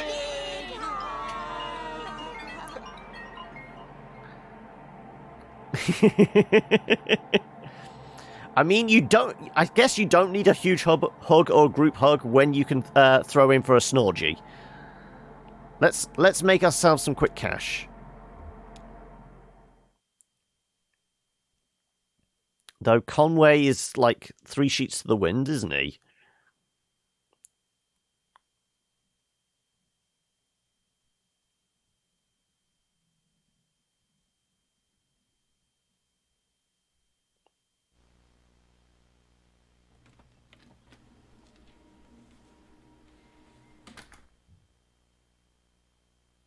Good morning.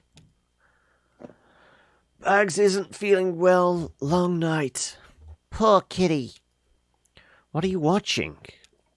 Security tape from last night. Daryl left the lights on again. Should we, slash his tires? I'll leave a stern note on his desk. Spare the rod. What are we doing today?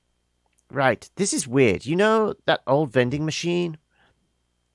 The one that only has tomato juice? No, the old one that just stopped refilling.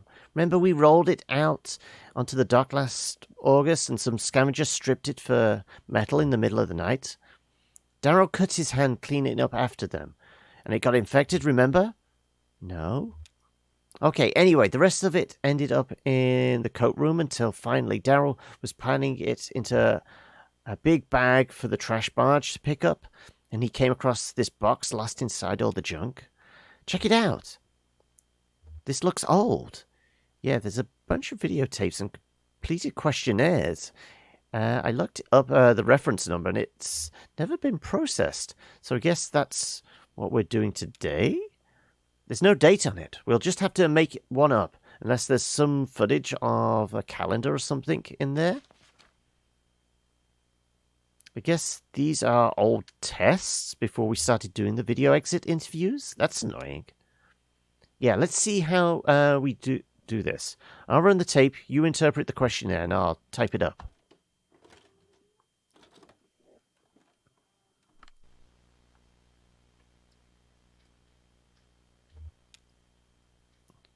Look at the weird painting. So this is Shannon, isn't it? Wow, I haven't seen that poster in a while.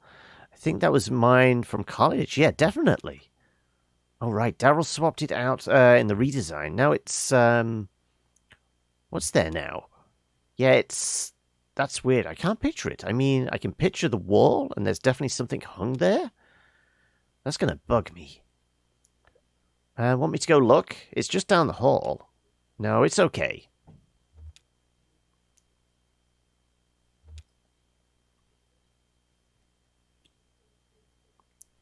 The modernist bookshelf with the fancy vintage turntable. So ostentatious, so Daryl.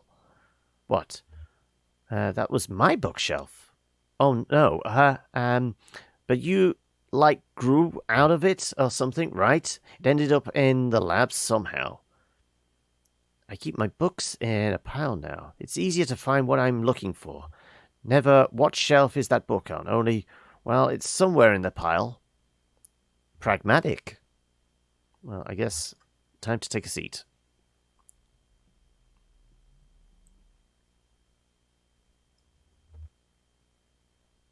Do we just wait for a bit?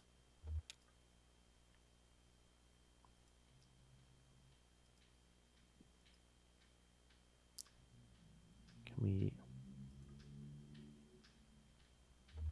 Okay, we can take the test. Also, not quite what we were expecting for a lab.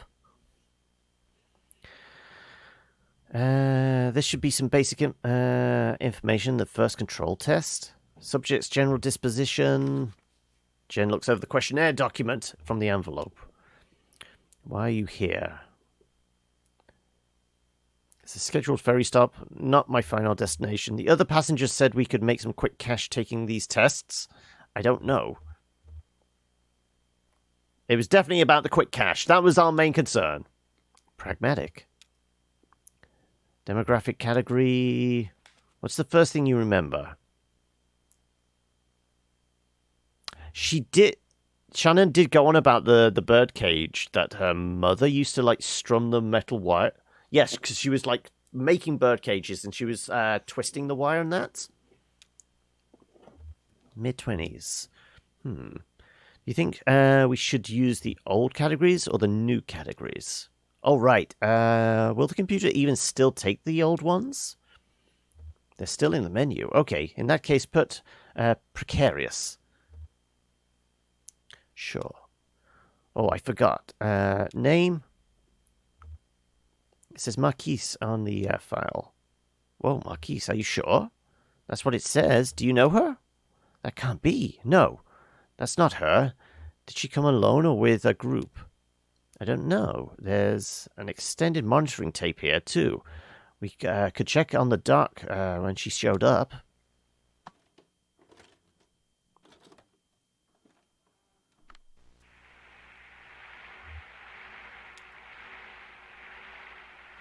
No, definitely not. Oh, she's traveling with one of those creepy distillery guys? Him? Nah, he's just looks like some old drifter. Maybe you're right. It's hard to tell in this light. Oh, it's, wait. Who is that? That guy in the hoodie? What? I've never seen him before. Really? He looks so damn familiar. I thought maybe he was a former intern or something. He's a little old for that, right? No, I don't recognize him. Sorry. You're all deja vu this morning. It's spooky. Sorry. Just one of those days, I guess.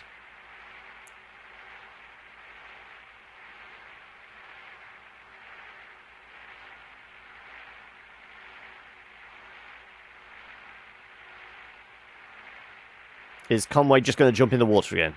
Huh, I guess the old man is on dinghy guard duty.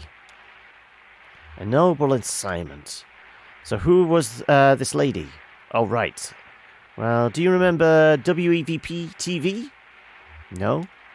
Oh, sorry. WeaveP TV. Okay, it was a community television station. The Consolidated Power Company had to fund it as, like, a punishment for owning too much of the broadcast spectrum or something. Oh, they used to screen your videos, right. Yeah, it was like a co-op. I did some maintenance and they gave me a slot to show my work. And they had that naked banjo guy late at night. Yeah, that's mainly what everyone remembers. I guess their whole mandate was community expression. He was certainly expressive. Oh, wait. Was Weepy the one that's the flood, right? Yeah. Damn. So Shannon Marquez, did she have a naked banjo show too? What? No? Let me guess. Which of the following sentences best describes you? I grieve for fading memories. I am haunted, unable to forget. Feel like Shannon's a little more haunted than anything else. She had an exercise show? No, I've never heard of Shannon Marquez. It was a Weaver Marquez I knew. She worked at the station for a bit, and then she left on kind of weird terms, actually. Anyway, where were we?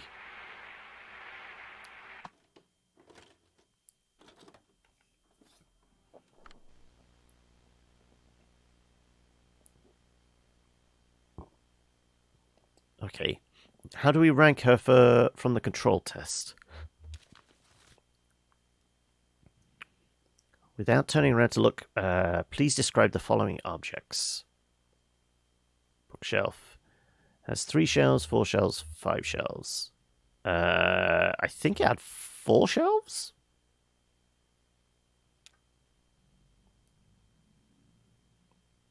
It's shaped like a snake, a transformer coil. It is nondescript. Let's go with snake. It reminds me of a museum. It reminds me of a department store. It reminds me of a library. Definitely feels more department store. Poster. I remember circles. I remember it was scientific. I don't remember what it was depicted by the poster.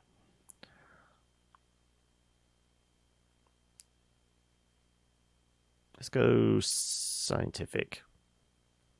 I have a poster in my workshop, a vintage advertisement for vacuum tubes. I have a poster in my workshop, a chart of resistor values. I think it'd be a vintage. Let's go with a 1 lamp. Average, I guess. Average, okay.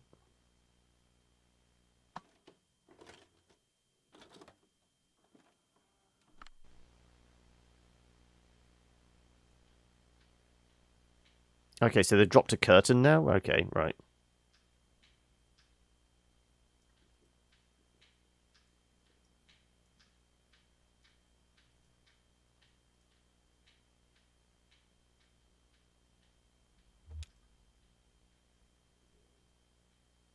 Well, we can sit back down. Is there any pie left in the break room? Darryl finished it off before he went home last night. Darryl is on thin ice. You're declaring enemies left and right. What? Who else? That other Marquez woman, Weaver. Didn't you...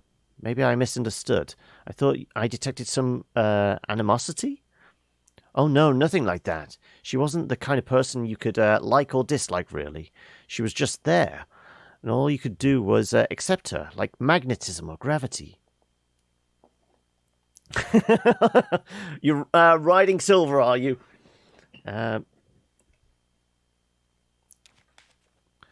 Please describe from memory the following objects. Seating in the room behind you. Predictably austere.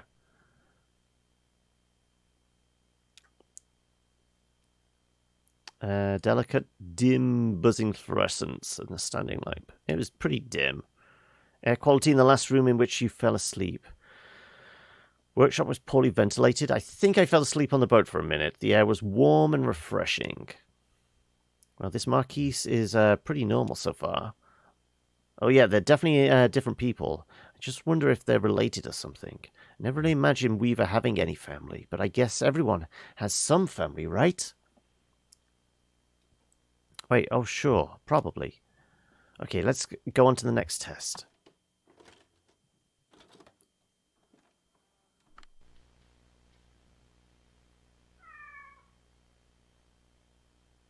Jen, look who it is.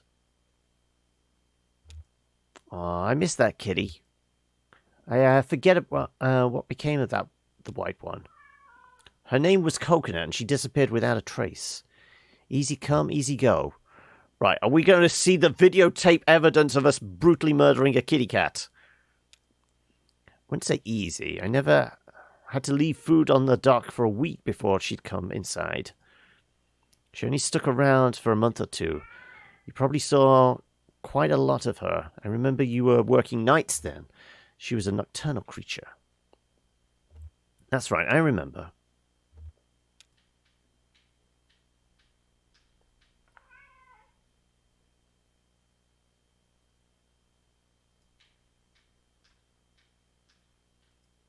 Are we supposed to pet the kitty? Go to the pictures? Seem to be preoccupied with the kitty.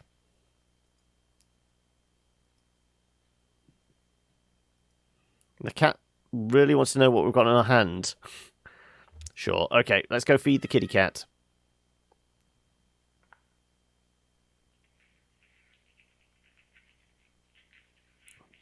Wait, I don't remember this test.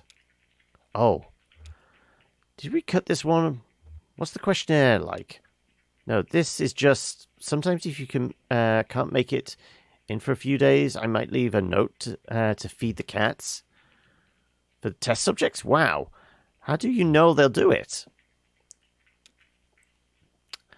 I write it on university letterhead. That is unethical.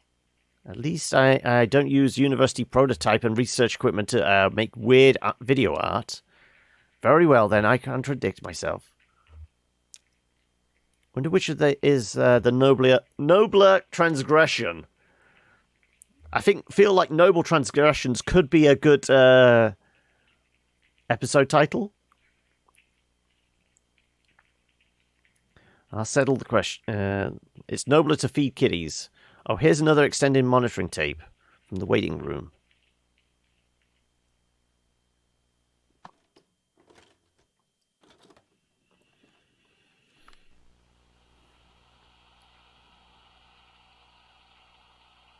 Busy night. There he is again, sleeping. Where do I know him from?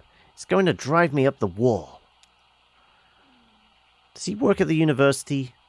Oh, that sounds familiar. Yeah, I think he might have worked there a long time ago. Maybe he was an undergrad? The Paleolithic. I thought he looked a bit rugged. That's right, Jen. I went to college during the Stone Age. What was your major? Fire. I mean, I feel like that would be our major as well, just burning everything. I don't think he was a professor. Maybe staff? It's been so long. Sometimes I wish I'd just barreled through like you did, instead of taking time off before grad school. I'm sure it was the right thing to do at the time. Trees and fire don't get along, or rather, the affection is one-sided. Yeah, I'm pretty sure the fire enjoys that get together, but not so much the trees. Yeah, and the only thing I was such a mess. Did I ever tell you about that? My boyfriend died suddenly in my last year of college. Oh, poor thing. It's okay. It was a long time ago, but yeah, it really shook me up back then. He was studying astronomy. We were both really into experimental music. We took a few art classes together. That's so sad. Sorry, never mind. No, it's okay. That's the thing, actually. I mean, that's what shook me up about it. It was just this random accident that never should have happened. And so sudden, you never could have seen it coming. He was back home visiting his parents, and he fell off a roof. Damn it, I know what you mean. You can't predict that kind of, what do you call it, freak accident kind of thing? My psychiatrist says that's why I'm such a pessimist. Well, I think you're remarkably upbeat, all things considered. I mean, you know, that thing with your boyfriend and the roof, but also what happened to the TV station? Acts of God. Hey, Law! How are we today? You think? No, I mean, that's what you call it. That's what you say when it's nobody's fault. Okay, Valdez back to breaking reality again.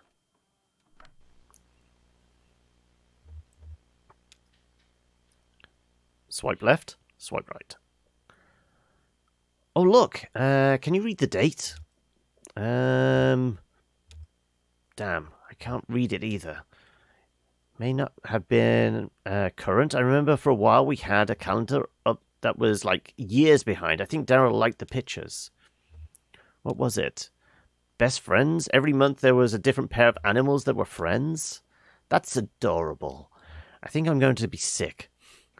You don't remember that? That weird intern brought it in from home? What was his name? Who? Oh, you remember. He was always like... I mean, we would make fun of him for... Damn, he's almost completely gone from my brain. So many interns coming and going then. I guess I didn't even bother remembering their names? I wonder who was working back when this was recorded. Is there a tape of the monitoring room? Yeah, here it is. Oh, before we check that out, did she flip the calendar forward or backwards? Backwards. Oh, weird. They usually flip it forwards.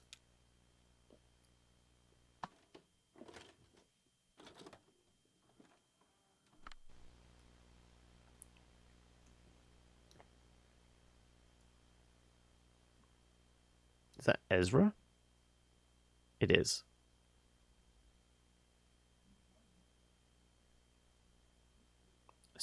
Nobody's in the monitoring room. There she goes. Wait. Do you think... Did she follow them out? Oh, well, here's the last extended monitoring tape from the dock when they left.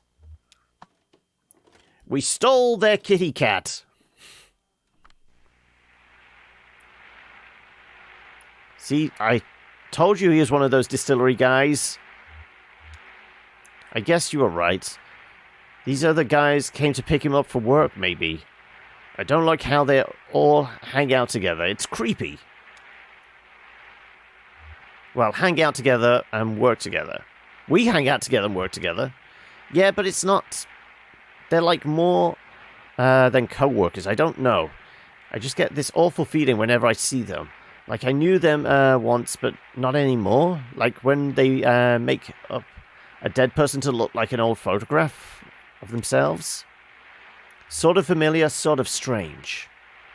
Yeah, exactly. There ought to be a word for that.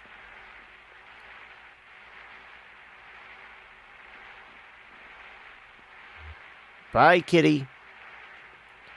They look like nice enough people. I'm sure she was very happy with them. Yeah. Well, somebody left a scratch ticket in this file. Money minefield. Do it. Okay. Let's see. $5. This is the greatest day of my life. Oh, wait. It's expired. Like, really expired. Damn. I'm over it. So, this has been a bit of a memory trip for you, huh? I bet you didn't expect these old tapes to stir up so much.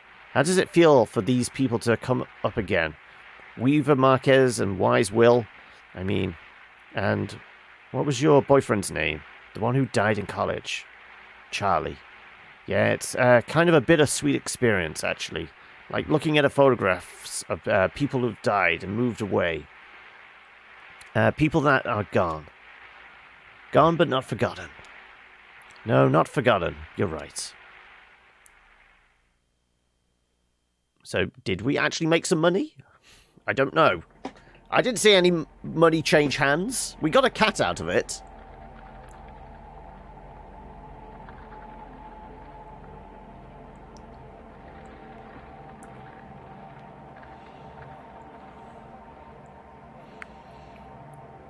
This is a weird little boat ride in an even weirder game, isn't it, really? Look at those easels and tables on the beach over there. They call it an open-air gallery, or probably something more upscale, like al fresco galleria. Say it was it's a popular design in foreign cities like Paris and New York. That may be true. The appeal is clear enough, I guess. Anyone can wander in and out. There aren't any walls or doors. There's no roof either. Just a kind of thin cloth membrane. Not quite a sheet or a tarp, but more like a drape of a rolled out spiderweb. Looking like it might bunch up and dissolve it if it ever got rained on. No concern down here for rain. Everybody thinks they're inside just because they can't see the sky. But it's a microclimate down here. It surely does rain. Right now they're exhibiting some intimate photographs of small town life. The highlight of the show is a large print of an old man's face. There's one of a small girl playing in a puddle. Pictures of all sorts run together. I feel like I mean, if you've ever been to a photo gallery, there is always a picture of an old man, isn't there? Photo is titled Walker. His eyes are kind of closing, or maybe opening. Probably closing, because of the scale of the thing, you can't see all the crumbs in his beard. No, not food crumbs. Crumbs from sleeping outside. Views have been good. It's a popular show, probably because of its relevance. The town depicted in these photos was very recently flattened to make way for a big museum project. Well, we've already been to the museum, haven't we? That's where we actually picked up Ezra. I see trees. We're going to go see Silver, aren't we?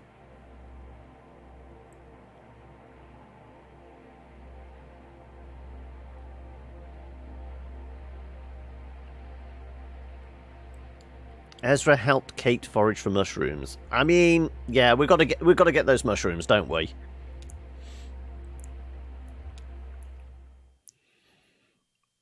And what was it? We're supposed to use Val. Val's a great sniffer dog, apparently. A grove.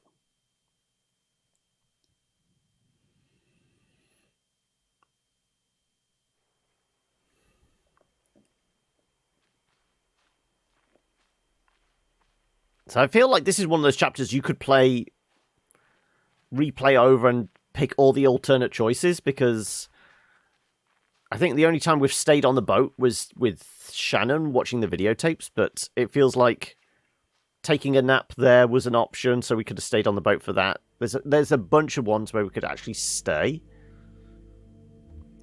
She lit a second cigarette with the embers of the first one. She trembled, sweating a little under a heavy coat. It was warmer near the doors. She was following directions. No smoking within 25 feet of the hospital entrance. Kate gently rolls a fallen branch and plucks something white from the underside. She holds it up for Ezra to examine.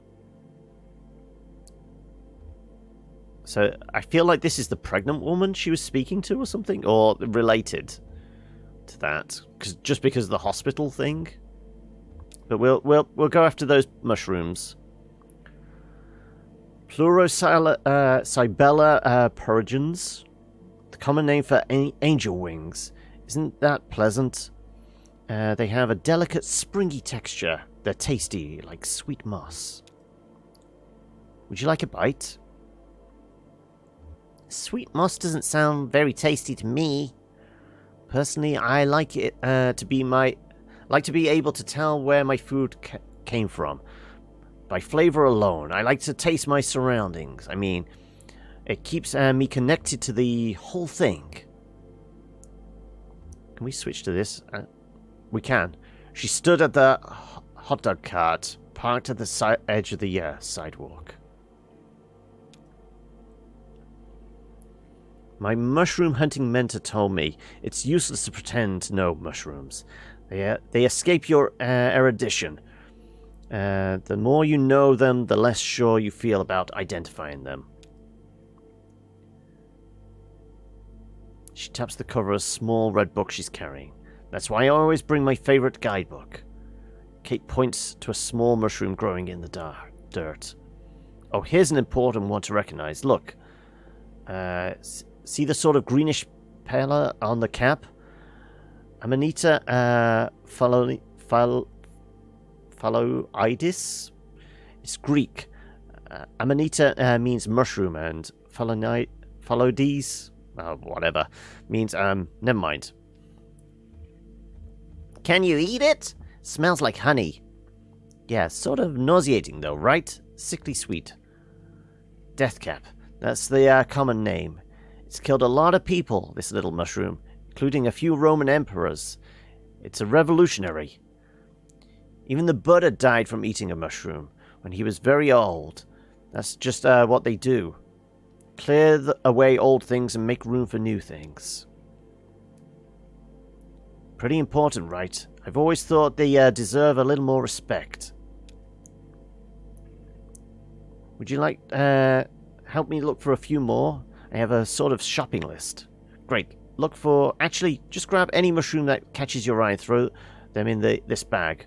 Let me know when you're done. We'll see what you've got. Have fun. That's the second rule of mushroom hunting. The first rule is, ask Kate before eating anything, okay?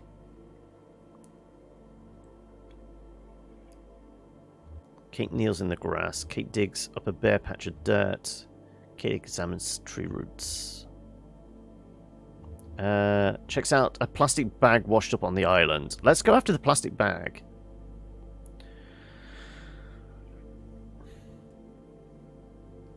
That is dedication, Valdir. You roll a 66, enter into a pact with an ancient deity, and you shall be the first one to be sacrificed. Immoltep. I'm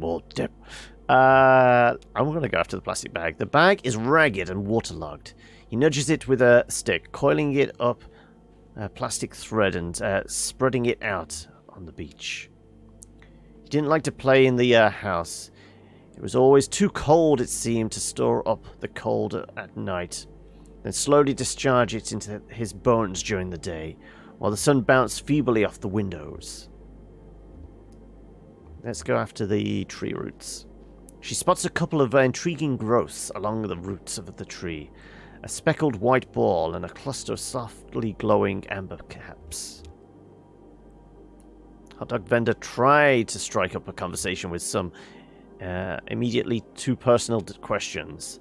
She decided to give him the benefit of the doubt. Maybe he considered it part of his job, she thought, to offer his customers some kind of counsel.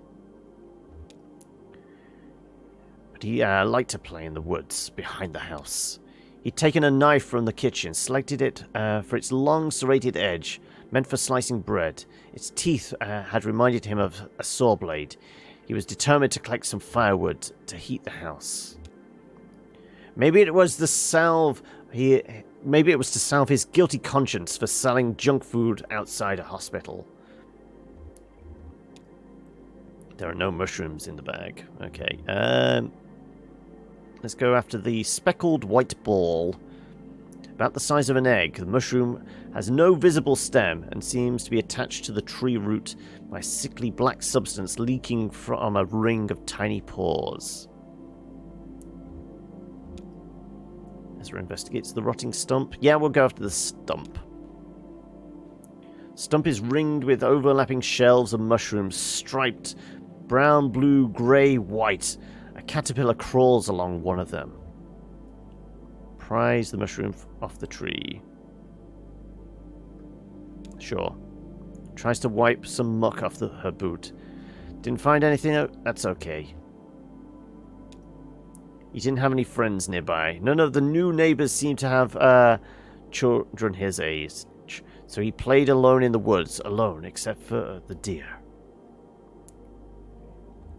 I mean, is Ezra bothered about deers? It was like I said, it was a very big bird he made friends with. If that's any dead consolation, you'd sacrifice Valdir first too. I mean, personally, I'm not surprised, Lore. Also, I'm not surprised that you have not already made packs and, earmarked us all for sacrifice. I just found this one. Kate takes the speckled white ball out of her bag. These are called bat eggs. See this gooey black stuff leaking out of the side here? I guess somebody somewhere once thought this stuff looked like egg yolk, and it's black like a bat. We're going to inspect the caterpillar. Caterpillar shuffles listlessly across the mushroom. It seems to be dragging several of its legs. An odd brown-black thread protrudes about 2 inches out of its head. He saw strange lights in the trees, flickering purple. He kept going. I mean, I'm kind of speculating. I don't really know why they call them bat eggs. They're not good for anything, really. They'll give you a bad stomachache if you try and eat them. I just wanted to show you. Yeah, we're going to pick up the caterpillar. Why not? Ezra closes his eyes and listens to the water and distant clicking of bats. He tripped on a protruding root and lay for a while in the mud, examining the pale upper branches of the sycamore tree, listening to the soft rumble of the faraway thunderstorm. Then louder, closer, his hair stood on end. There was the bird. Yeah, so this is when he first met... Can we remember what the bird's name was? It's been a whole week. No, can't remember. Kate tosses the bat egg into the water. So, what do your parents do? For work, I mean. You have a brother out there somewhere? Yes, I mean, this is relevant. Julian, there we go. He's gonna come find me in the morning after work is done. Yep, we work pretty hard. We used to spend part of each night looking for my folks, but now we're pretty much just work. But maybe that'll change now. I have some new friends. Do you have a family? I almost had a baby once. I left home when I was very young, not much older than you, actually. I bounced around jobs and shelters and finally found my way to the Echo River. Never looked back. Years later, my mother got sick, and I tried to visit her. But it was too late. She was all spaced out on fevers and morphine. Finding the river. I've basically been on my own since then. Well, that's not really true. Just about everyone who sets foot aboard the Mucky Mammoth feels like family to me. Now, I guess if nobody's family, then everybody's family. Who says I haven't done that already? I don't know what I get up to when you're not streaming. Yes, we don't. There are only 2 trees in this whole cave. Who planted them? What's this island for? It looks like someone made it on purpose. Oh, right. It's kind of a nice, simple shape. Pleasantly minimal island geometry. Months later, she came across a book on homeopathic medicine in a used bookstore and brought it. She thought it was mostly bullshit, but found the author's notes on the unpredictability of mushrooms immediately compelling, spiritual even. I'm sure it could be natural, though. I mean, I don't know if the island itself is man-made or not, but she started collecting mushrooms on hikes. Never eating them, just collecting, identifying and discarding. Eventually, she connected with the Lexington Mycological Society and began to study in earnest the medicinal uses of fungi. I guess I don't know much about this place, really. It's supposed to be some kind of memorial, I think. Would know more. Sorry, it's a mystery. It's a mystery? I'll search for clues. She put out her cigarette and said goodbye to the hot dog vendor and spent the rest of the afternoon listening to the doctors, trying to understand the world as they did. As a list of discrete injuries to be mended. Oh, so there was cats mewing or something? Ezra investigates the cypress tree, looks around the shore. Let's examine the large stone monument. Ezra reads the text. X plus O forever. Have we come across anybody with the first name or last name, I guess? Xanadu? The computer program? Anybody with the... Was there anybody related to that research?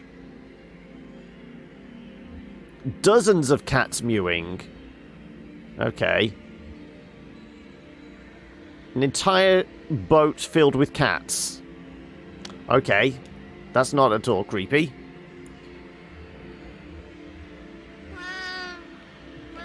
Tree smells spicy, oily. Look up into its branches. Some of the branches have been trimmed recently. Alright, what have we got?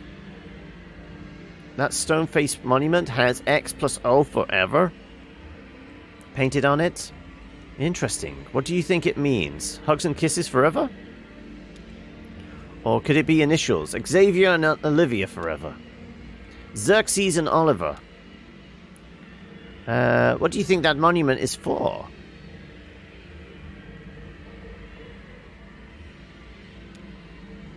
I'm not sure anyone remembers. Branches on the trees are trimmed. Oh, good observation. So I guess somebody's still taking care of this place? Or just practicing their tree trimming somewhere out of the way? Well, Ezra, I can't say I know what that all adds up to. Like I said, I wish Will were here. He'd have some local history for us. We can ask him back on the boat. Kate and Ezra look up at the old battleship drifting by. Oh, there it is. The Iron Prairie. Don't worry, it's just a passing by. What do you think of it? I don't know how much about it firsthand, but I've heard things. We've all heard things about the ship manned by cats. Ezra's parents shook him awake. They seemed alarmed, but not immediately concerned. They led him back to the house, past the house, into the car. Dad said they were going to stay at the bus station for a while. The one with the little arcade with the card game he liked. Dad watched him closely in the rearview mirror, expecting Ezra to be excited or confused or scared, but he didn't feel anything. He hardly seemed to hear. I heard it was in the Civil War. Supposedly there's nobody even aboard. No people, I mean. Well, there's definitely no people on there. They would have been eaten alive by the cats. You're going to do a chore, then you'll be back to procrastinating your revision. I mean, we can be in the background whilst you revise. You don't have to procrastinate completely. There must be something on there. Life is everywhere. Rats, insects, some kind of hardy mold. Part of it could be flooded with a host of some of the eyeless fish that live in the echo.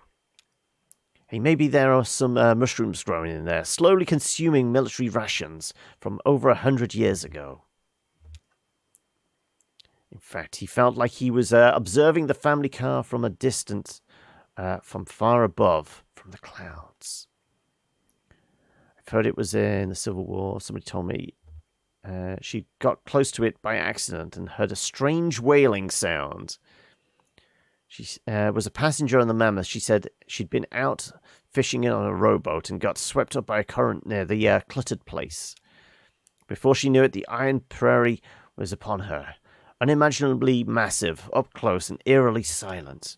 The only sound, she said, was the lapping of the lake water against its hull and the faint sort of, well, she said, a chorus of mews. I'll be damned if I know what that sounds like. I've never gotten close enough to the ship myself. More mysteries, they do pile up over time, as people forget the details. Thanks for taking me mushroom hunting. You can pick apples, but because they're right out there in the open.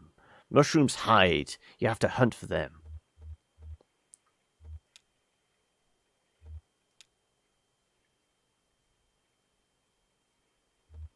Back to the boat, I guess. Yeah, we can't click on anything else. It's time to go. It is. Also, this chapter is a lot longer than the previous ones, isn't it? So we're already a good 2 and a bit, well, close to 2.5 hours. See that rough shape of rocky protrusions near the shore? It's more intricate than it looks like. More than 2/3 of it is actually underwater. I haven't seen it myself, but listen to this. It's man-made, and the rocks weren't placed according to their size, so what's visible is more or less uniformly random selection of overall shape. It looks like it might be a spiral, all told, or maybe some kind of meditative labyrinth. At the head of the petrified oak stump, there was that was moved here from above ground, of course, decades ago. That's where the ceremony took place. What kind of ceremony? Locks were married here. Many frail-tongued observers say they should have just go with lock or luck, or split the difference with look, or even lick. Or really anything else. But it was never going to happen. Marge Luck and Errol Locke met in prison.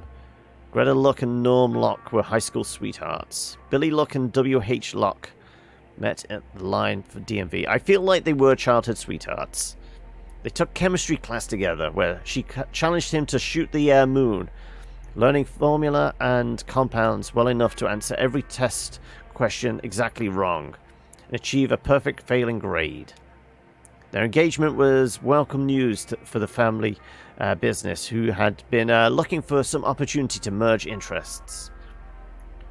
The Locks ran a busy printing press, and Lux managed a fleet of bicycle couriers. These were the Locks of Lock Large Animal Storage and Lux of the Luck Family Nut Company. I like the printing press and couriers. The natural next step was to start a local paper that would become the Echo River Evening Record. The ceremony itself was humble and perfunctory. It must have somehow involved these rocks. Maybe they walked around them in a spiral, like a symbol of their ever-tightening bond. Maybe the rocks marked the boundaries between the two families. Locks on the inner loop, locks on the outer. I like the ever-tightening bond. It must have also involved that petrified stump. Neither family is particularly religious, but rumors persist that the officiant wore a robe. I mean, if it's a ceremony, there's somebody has to officiate, don't they? Shannon helped me fix a mushroom stew in the kitchen. Shannon and her friends set out in a dinghy to deliver a package at the telephone exchange. So that place where we actually rang up for messages wasn't the telephone exchange? Though I do like the idea of making a nice mushroom stew.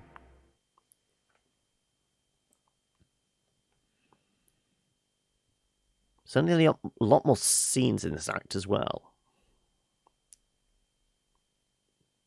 We had definitely got the next time we build a tavern in any game, it's got to be called the Mucky Mammoth.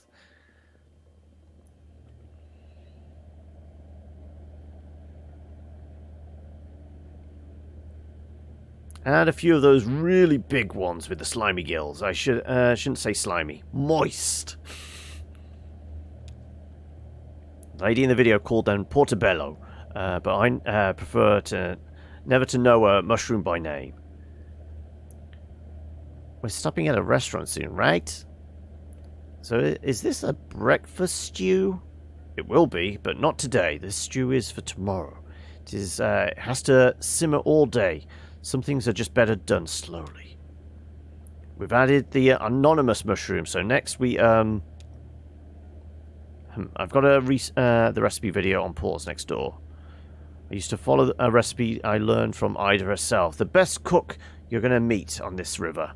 Of course, I had a few secret ingredients. She has the good sense to preserve some mystery around her cooking. Better for business. Ida is so shrewd, she swore me not only to secrecy but to ignorance. I had to promise to forget the recipe just as soon as I'd cooked it. Let me tell you, it's not so easy to forget something on purpose as you may think, my friend. Not so easy. Oh, are we still recording sound effects? I guess we are.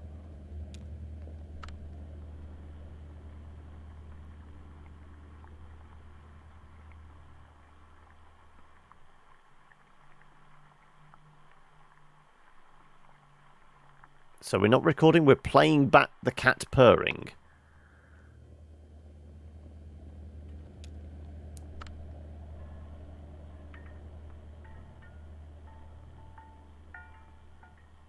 No, that's clearly the sound of the pans jingling.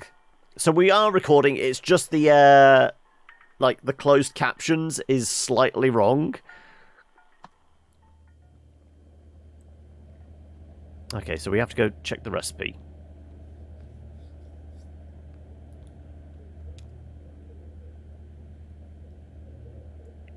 Crushed tomatoes, salsa, and even a little ketchup.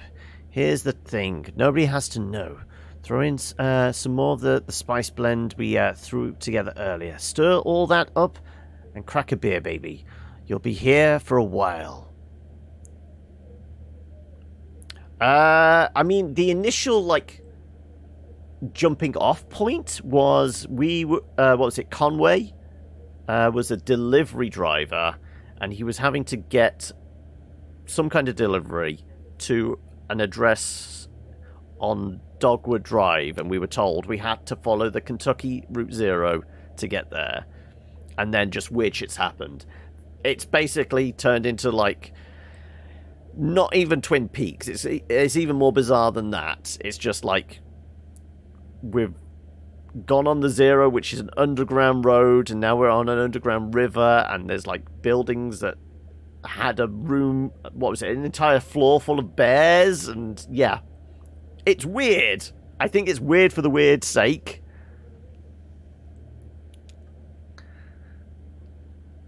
What did she say?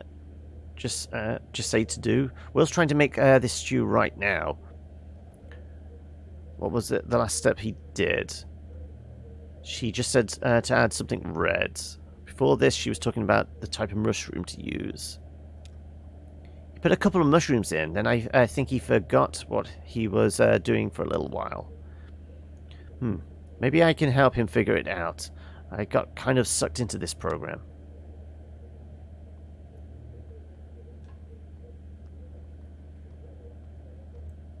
Of course, record the static on the TV. Yeah, that's definitely not a cat purring, is it?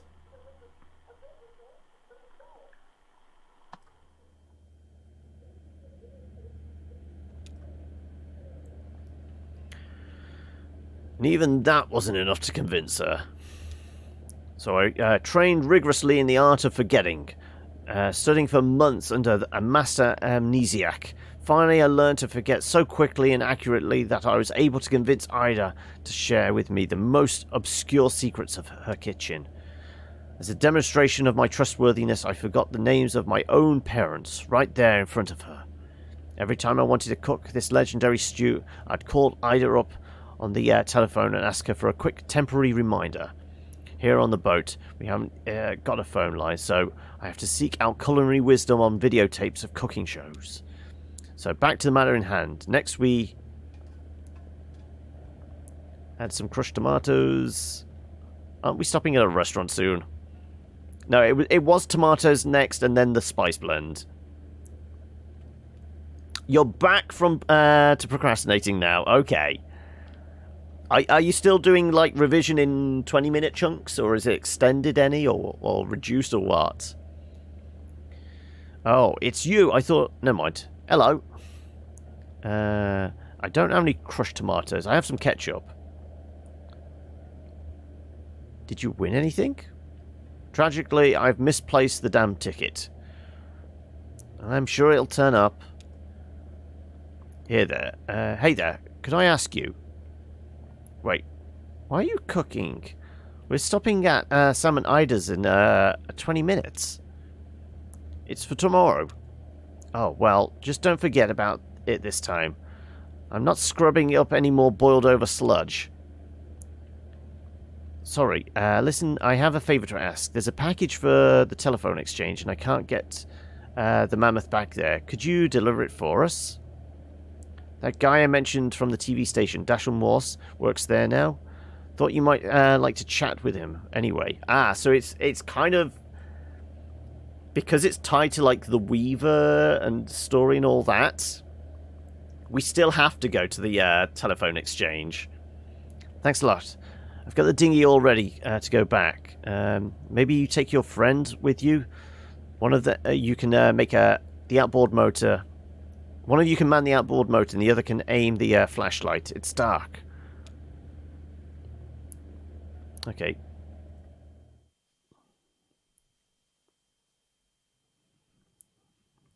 "15 minutes, and never mind. I'm going to do some maths because I've been bribed into doing it.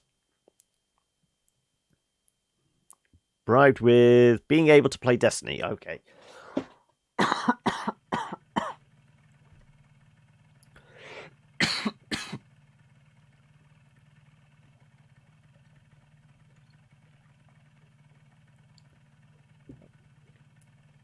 Thanks again for your help. This is about as far as the tugboat can go.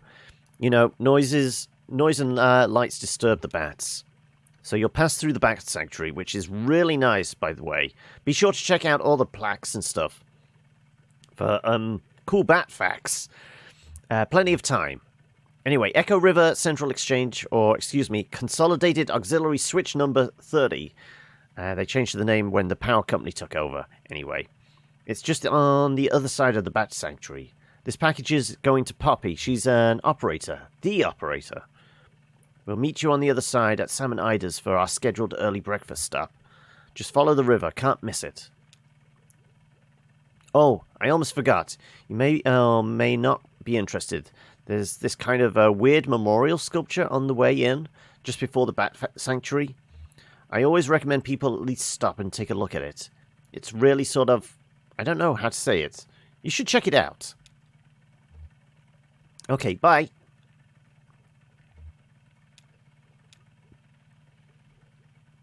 Okay. Are we moving?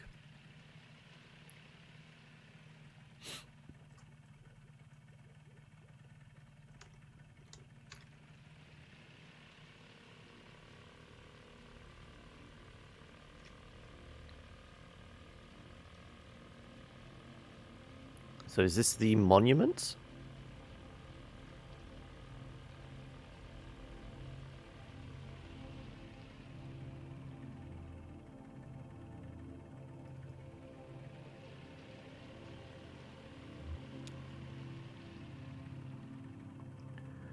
We claim these helmets in the names of the folks who wore them, and we place them here in their memory, but also as a spite on the greedy green eye of that power company who brought up our mine and traded our brothers and sisters' safety for a little more yield, but only yielded 28 good men and women dead when the walls collapsed, the tunnels filled with water.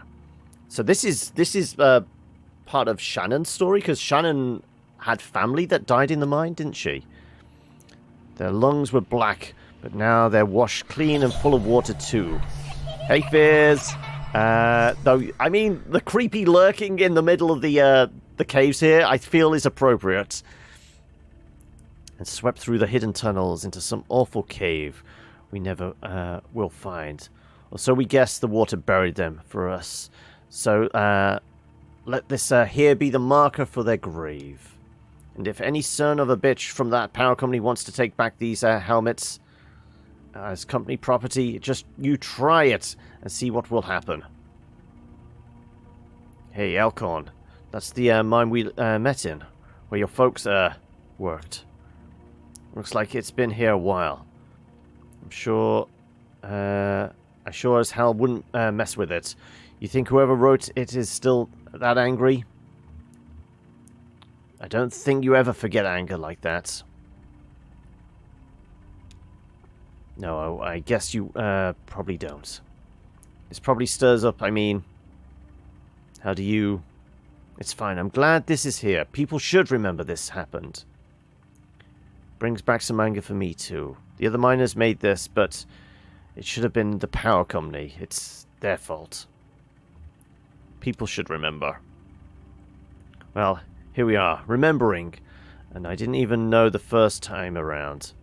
But here I am remembering it now. That's a fine memorial, I guess.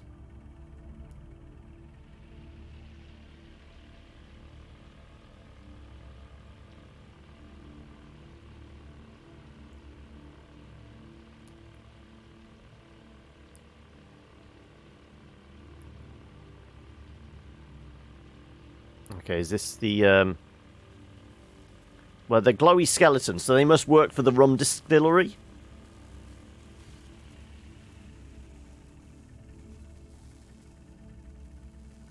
What, you looking at me, like I'm crazy? Just sometimes I forget I don't even really know you that well. Are you feeling okay? Yeah, well, that makes two of us. You know, those guys from the distillery are just making the best of a bad situation, just like the rest of us. Hey, one of them said to me earlier they could even help me take care of these medical bills for my leg. You know, get it all together on a plan. Consolidated. What? When did you talk to them about that? That sounds like a really bad idea. Hey, if we can find her, maybe Weaver could get you out of this thing with the distillery. She has some experience with them. Yeah, if we can find Weaver, that sounds like a good idea. Oh, sure, could be. Anyway, I have a feeling it'll all work out. Even this delivery? Even for me? Hey, why not? Seems like we're getting pretty close to finding your cousin, right? And besides that, you're young and smart and plenty of time to bounce back from whatever. Listen, that old truck I've been driving belonged to my boss, Ira. Lysette's husband. To be honest, Ira didn't like me very much, but somehow Lys got it into her head that he would have wanted me to have that truck someday. Maybe to make up for all the yelling he did. So maybe so, or maybe so his ghost could hold it over me. Just one more thing to feel like I owed him for. Anyway, they got their own trucks at the distillery, and now that the antique shop is closing up, I've got no use for that old truck. I was thinking... oh, is this the skeletons? I think it is. You could take it. I barely know you. That's very generous, but I don't need a truck. Sure, I could keep an eye on it for you until you get straightened out.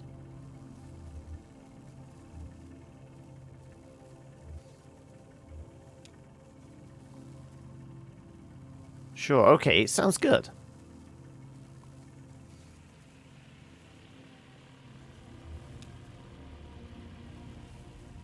Visitors Echo River, long-legged red bat artificial hibernaculium?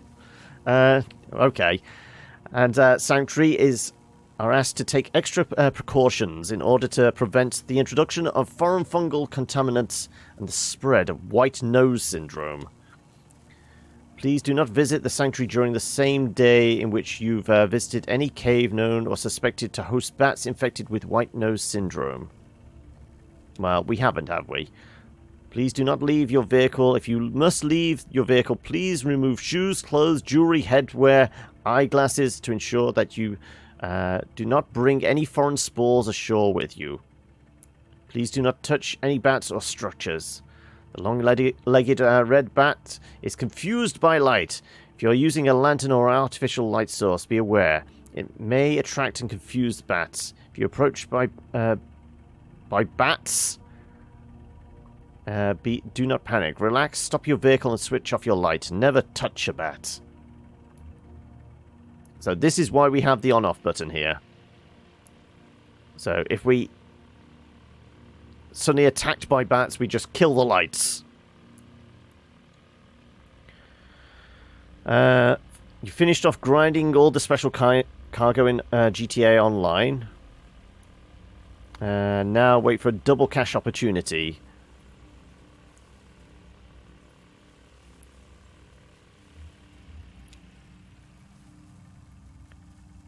Bat fact. Ever talk with your mouth full? Bats do it all the time. Bats talk in extremely high-frequency clicks. Too high for humans to hear. Then they use their powerful ears to scan for the echoes of these ultrasonic clicks. By comparing these very subtle differences in the time these echoes take to come back, differences of just millionths of a second, bats are able to picture their environment with enough accuracy to catch a flying insect. Once a bat has caught an insect in its mouth, it's still flying, so it still needs to avoid running into anything. So bat clicking anyway, even while they munch on tasty bug snacks. It may be poor table manners, but it's crucial for surviving in the dark. Wonder how other bats know whether one of them is really talking or just chasing a bug. I think when they're actually communicating, it sounds more like singing. Sometimes it's hard to know with people, too.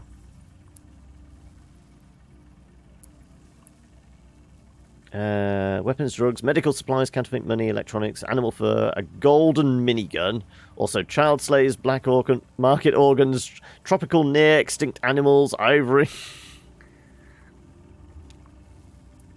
I guess there are layers to it, right? Sometimes you just need to get the other person talking, so you can check their body language or hear their voice sounds. Find out what if they're friendly or angry or drunk. I mean, that's us at the moment, isn't it? Though, did we get some coffee inside us? Have we sobered up yet?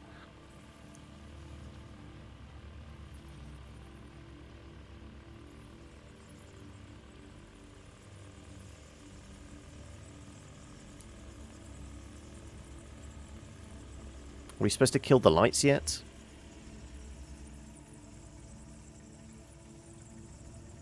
Does it want us to read the facts? No, we can scan past the facts. Oh, so somebody lost an umbrella.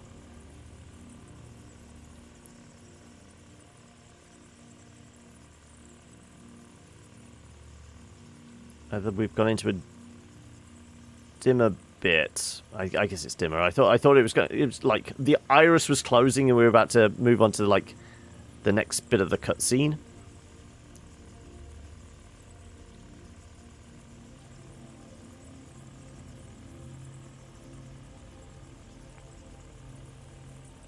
So you don't run away from the human trafficking ring in GTA. White noise syndrome is still largely a mystery. We suspect that the white fungal growth which appears on bats' faces and wings irritates and confuses them, causing them to awaken early from hibernation and venture outside, depleting stored energy they need to survive through the winter. But biologists are nowhere near curing the disease. It spreads quickly and is highly fatal. In this way, white nose syndrome has drawn some comparisons to colony collapse disorder, as suffered by bees. Not the bees! White nose syndrome and colony collapse disorder are sudden, violent, and mysterious. While honeybees, will honeybees and the long-legged red bat be two more lost species wiped out in a geological blink and forgotten to natural history? It's possible that a cure won't be identified in time. So the sanctity of this artificial hibernaculum is our best hope for preserving them. As you leave the Echo River, long-legged red bat hibernaculum and sanctuary, can we just call it a sanctuary, please? Please make sure your vehicle and clothing are free of hitchhikers.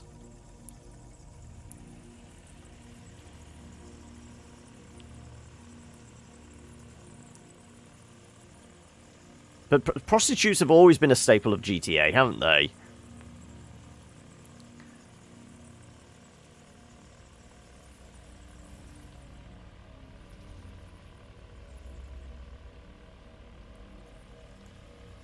Well, it looks like we've left the bats behind.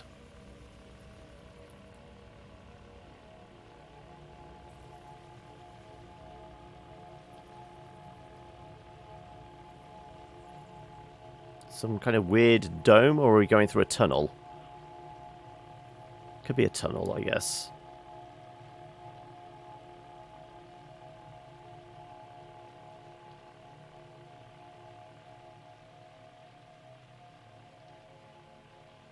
Oh, it could, I guess it could be an arched entryway to the phone exchange.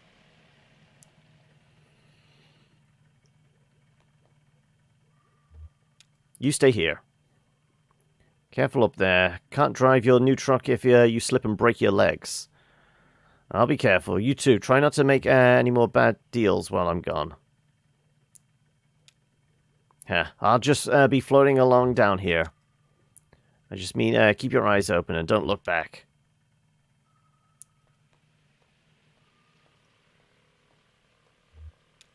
Oh, this is the guy we're supposed to speak to. Could be bypassed with another capacitor at 100 nanofarads to reduce noise. Are you Dashiell Morse? Him? I mean, me? Yes, I'm him. Sorry, I've been hacking on this thing all night. My thoughts are starting to come in alternating currents.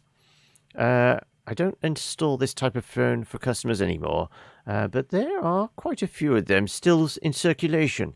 Anyway, the new system doesn't source enough current to ring these old bells, so I'm trying to come up with a workaround. Maybe a little box that customer could attach right before the wall jack. I'm a bit of a circuit geek myself, so you do still work here. On the tugboat, they weren't totally sure. I bet. I mean, you seem very comfortable with electronics. Is this your first time down here? Yeah, I can tell. Your eyes can't quite adjust to the light. It takes some practice. Believe it or not, I've come here since I was a kid, for one reason or the next. Back then, this place was a train station. It's true, they had bats then, too, but they were considered a nuisance. What did you come here for as a kid? I usually came here with my grandmother. We took the train out to the town where she lived in, or in the other direction, back to my parents' home. In my memories, it was always cold. Winter, I guess. Sometimes now I walk along the tunnel, run my hand along these wet stone walls, and close my eyes, ringing footsteps in the drip, drip, drip of the grimy stalactites. Well, the river shifted and this place slowly filled with water, carrying the trains away with the current. Does that, the river. I don't begrudge it. It's a good reminder that everything we have is borrowed, even trains.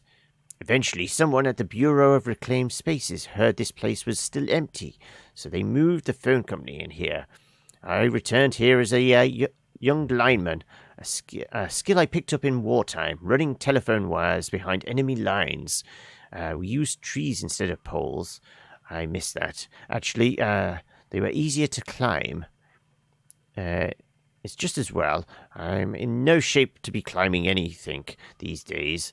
The closest I get is patching up the wiring at the crystal room for the WeaveP folks. The WEVP is the TV station, right? Kate says you're the only one who can tell me where it is. Did you ever meet a girl named Weaver? Sure, Weaver Marquez. That's funny. I was just thinking about her. Yeah, I met her a couple of times at the TV station. I suppose I didn't know her too well. She handled the archives. I was helping with the wiring and stuff. She really seemed to know her way around all that gear, though. She had a head for signals, I think.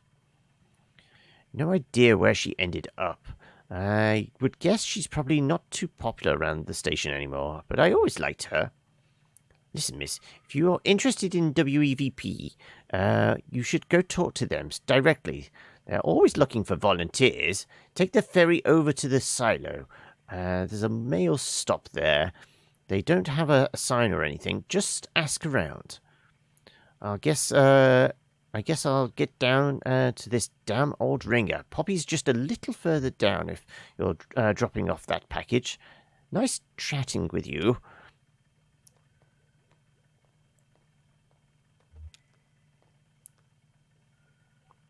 Abel and Eloise, the lovers' couriers. Bred for racing, Abel and Eloise spent most of their lives as carrier pigeons in the employ of the Echo River Avian Post. They retired here after Abel was disfigured in an accident with a light aircraft.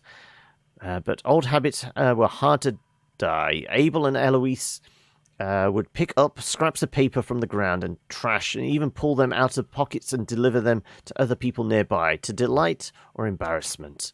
Word spread, and the travellers passing through the tunnel began to come prepared with love letters, poems, and other written desires to pass along indirectly through these pigeons. After a hard day's work, Abel and Eloise would always be found nestled closely together in a disused newspaper stand, set aside for their habitation. And that's where we left them.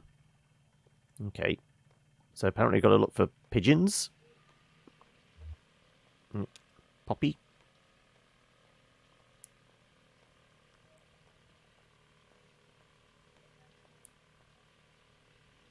Just set it right over there by the lamp, sweetie, thanks.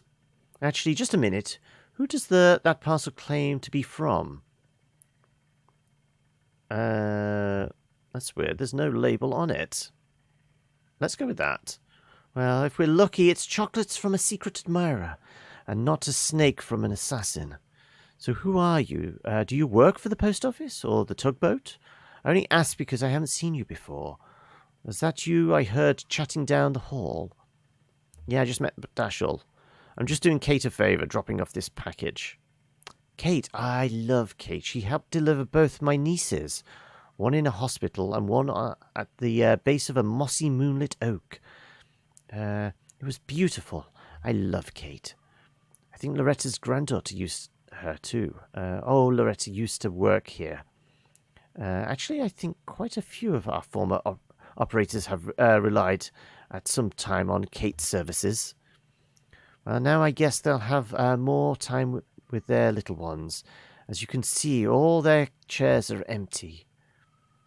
It wasn't always like this. When I came to work at the Echo River Central Exchange, there were 12 of us. Loretta, Edna, Meg, Cara, Marie, Louis, Liz, Hester, Angie, Wilma, Connie. I was number 12. Connie and I were hired on the same day, but she showed up early.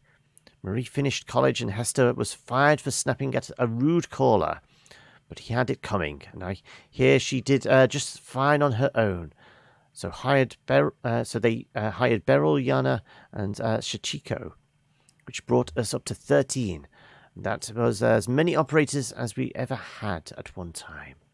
The power company came along, buying up all the lines, and one day they took the exchange as a throw-in, like it was nothing, and they started phasing us out. Edna, Meg, Kara, Lou left one Friday evening, were asked not to come back on Monday morning. Beryl saw the writing on the wall and quickly found employment at a private PBX. They had Yana and Liz stop routing calls and write up some kind of best practices document instead. It was their final task as exchange employees. Some of the girls were reassigned to other divisions. Connie, I think, was checking residential meters. Sachiko and Wilma were moved into energy sales, cold calling businesses to see if they need to upgrade their electricity plan. At least they were still on the phone.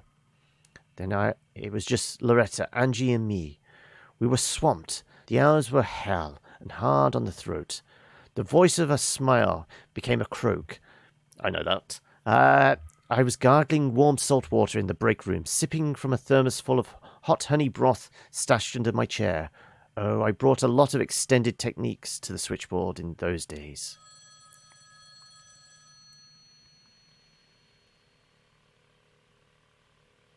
Sounded pretty good to me. Yeah, I'm impressed. He's got the voltage too high. He'll burn out the relay. So, where was I? Hot honey broth and salt water? Right, and a healthy dose of slippery elm. I got that one from Kate.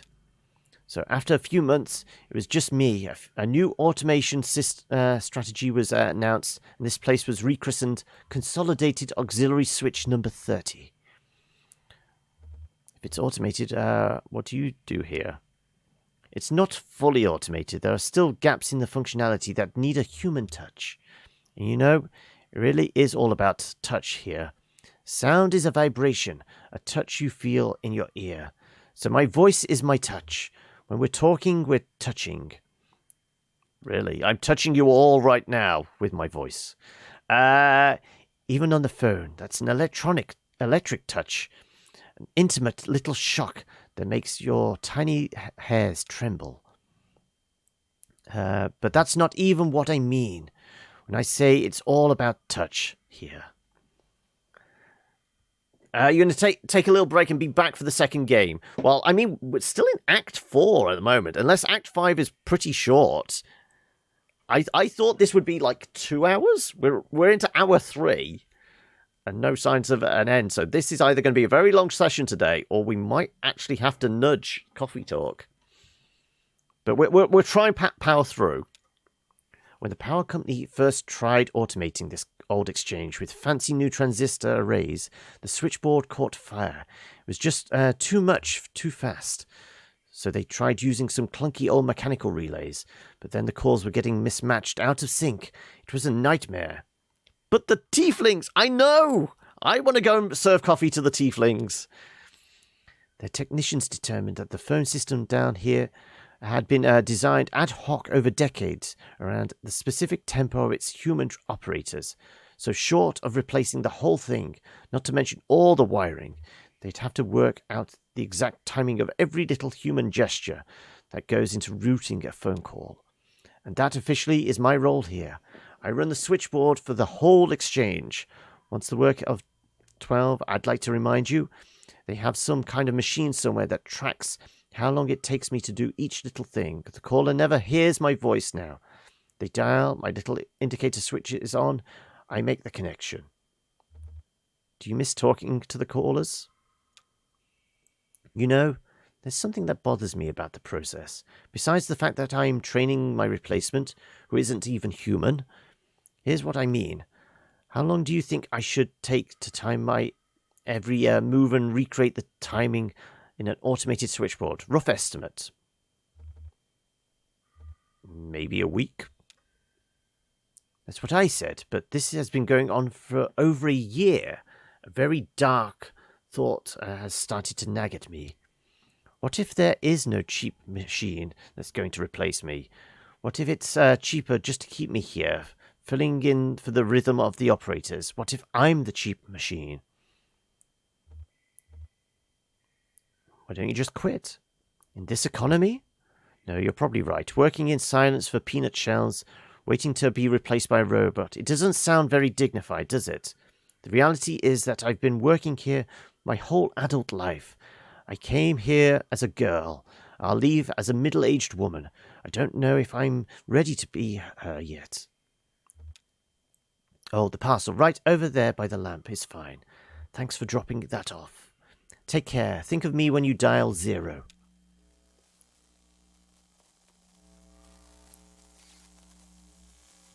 They seem to have stolen Conway.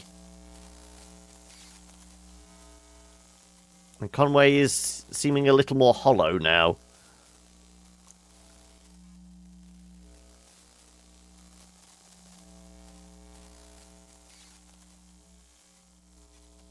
Also, Blue is stuck on the other side of the river now as well. Or, well, on the other platform, if this is an old train station.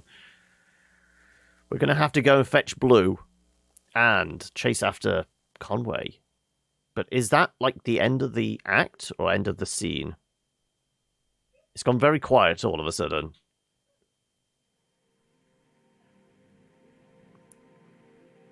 That's the little dinghy, isn't it? She returned on the dinghy alone. She had a strong and sudden urge to shut the motor off and let the current take her. But she couldn't work out where that impulse came from. So she did her best to resist it. She met a family of 5 on a flat-bottomed skiff. She met a guitar-playing player pedaling a floating bicycle with his dog in tow. It's all about the dogs, go on. He said they took turns. The water was cold and the floating bicycle, while technically marvellous, wasn't quite buoyant enough for both of them. Swimming is hard work, the hardest work that a dog had ever done, he expected. They've been travelling this way for the most of the night, struggling through icy water, stopping to recover when they could find a rock large enough to start a small campfire. He had his belongings stuffed into a weathered guitar case at the end of a thin rope. It floated pretty well, so he only had to keep an eye on it occasionally, free it from a rock or some driftwood it was caught on.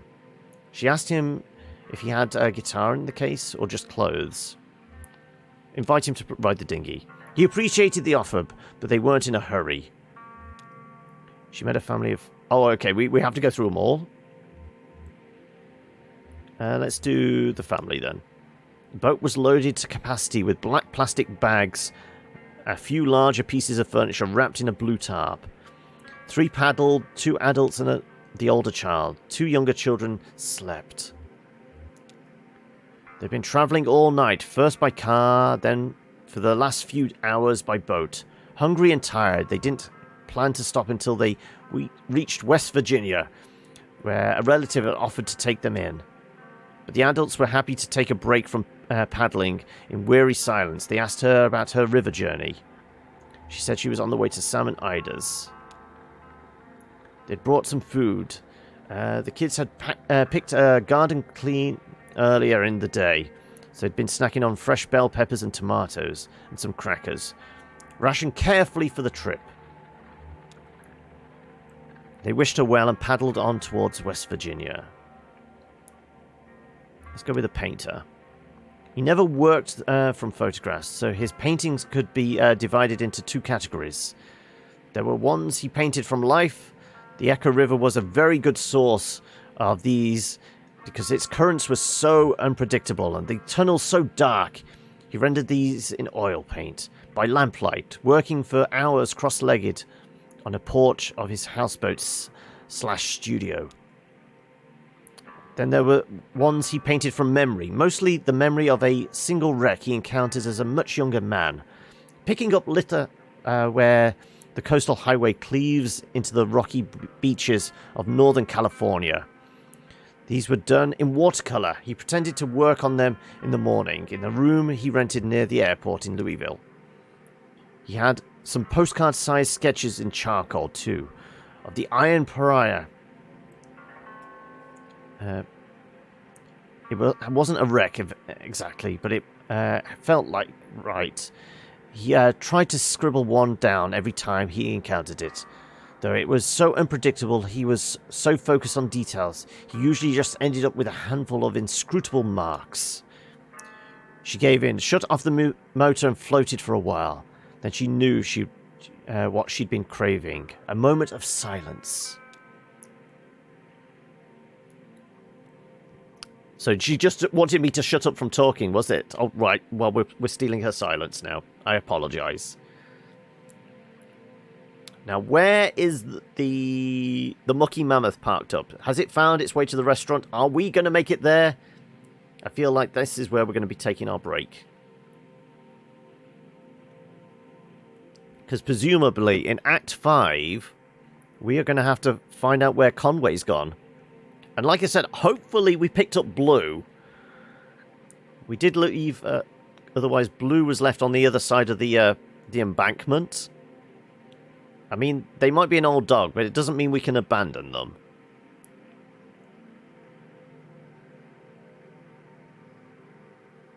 Well, it's got a tree in the middle of it.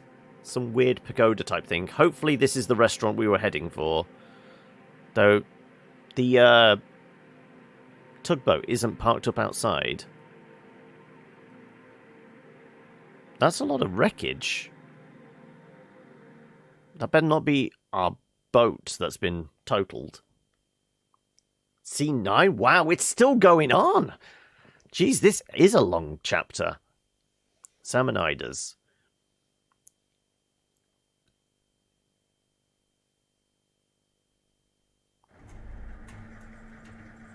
Oh no, the boat made it. We're okay.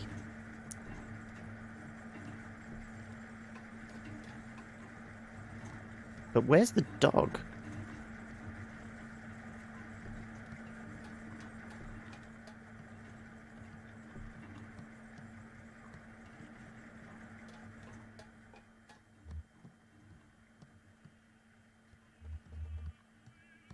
Does look like our mechanical friends are around there. Just in time, we've already finished eating, but we're about to place a to-go order for Clara. She's back on board, getting ready for her show.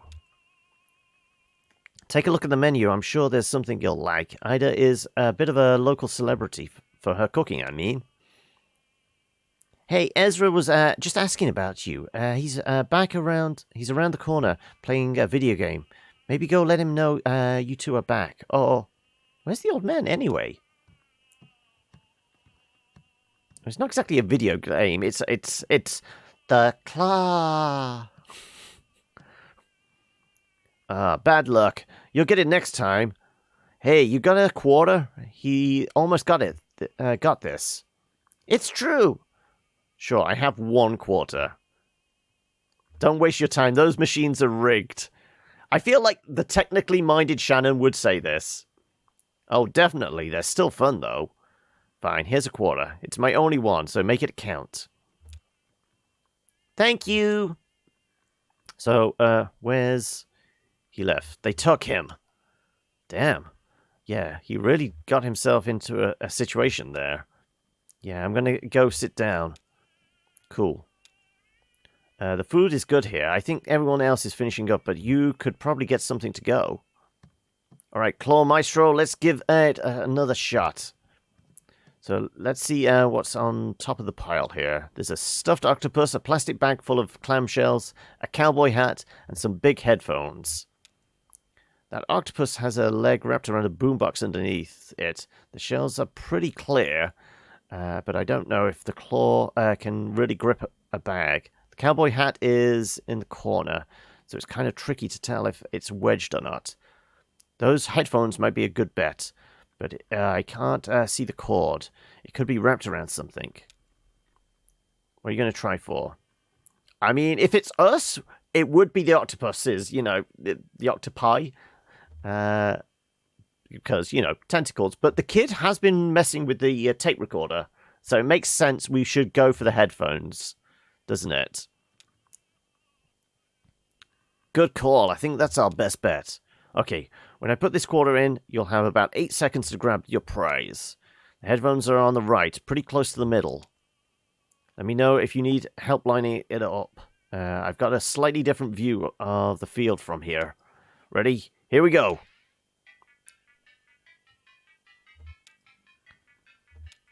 The claw hovers in front left corner of the machine.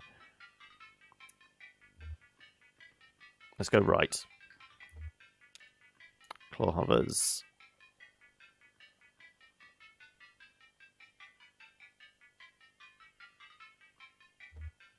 Let's go up a bit. Does it look about right?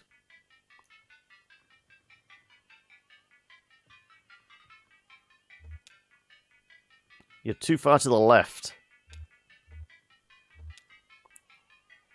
Let's nab these things.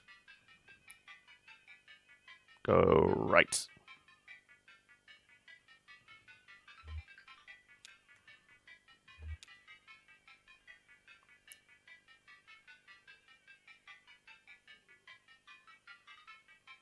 Come on, have we got this? Are we on target? Stay on target. Looks good to me, go for it.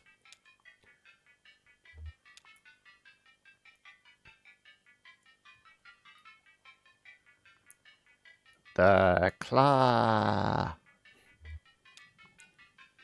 grabs the headphones. Claw's grasp seems unusually weak on this round. The headphones tumble back out before they can be retrieved. Ah, you were robbed. I guess the house always wins, except on Tuesdays. A friend of ours always said that. I never really knew what he meant. Oh well. Hey, listen. It sounds like that old man you were following around. I guess he had to leave. Is he okay? Is he coming back? Well, probably not. He got himself on a trajectory, you know. Anyway, I don't know what kind of plans you have now, but if you need help figuring out your next move, you can always talk to me and Miss Junebug. I just wanted to make sure you know that. Can I keep going with you? I'll meet up with Julian when we get back above ground. Go back to the museum. We're definitely going to go meet up with the giant bird again, aren't we? You're trying to convince yourself to buy this game. Well, Jeffro, I mean, I will say it's very artistic and esoteric. So, I mean, you have to have a certain mentality playing it. It's very, very cool, but it's not easy to grasp, if that makes any sense. I mean, you could tell this is like high art project rather than like engaging gameplay wise. The story is weird. This is like beyond. Also, thank you for follow there. Beyond kind of Twin Peaks levels of like weirdness. You love old school LucasArts video games, but I'm not sure if I would love this or not. It's not very classic LucasArts point and click. It's I'm trying to think what it's closer to. I mean, have you played Oxenfree?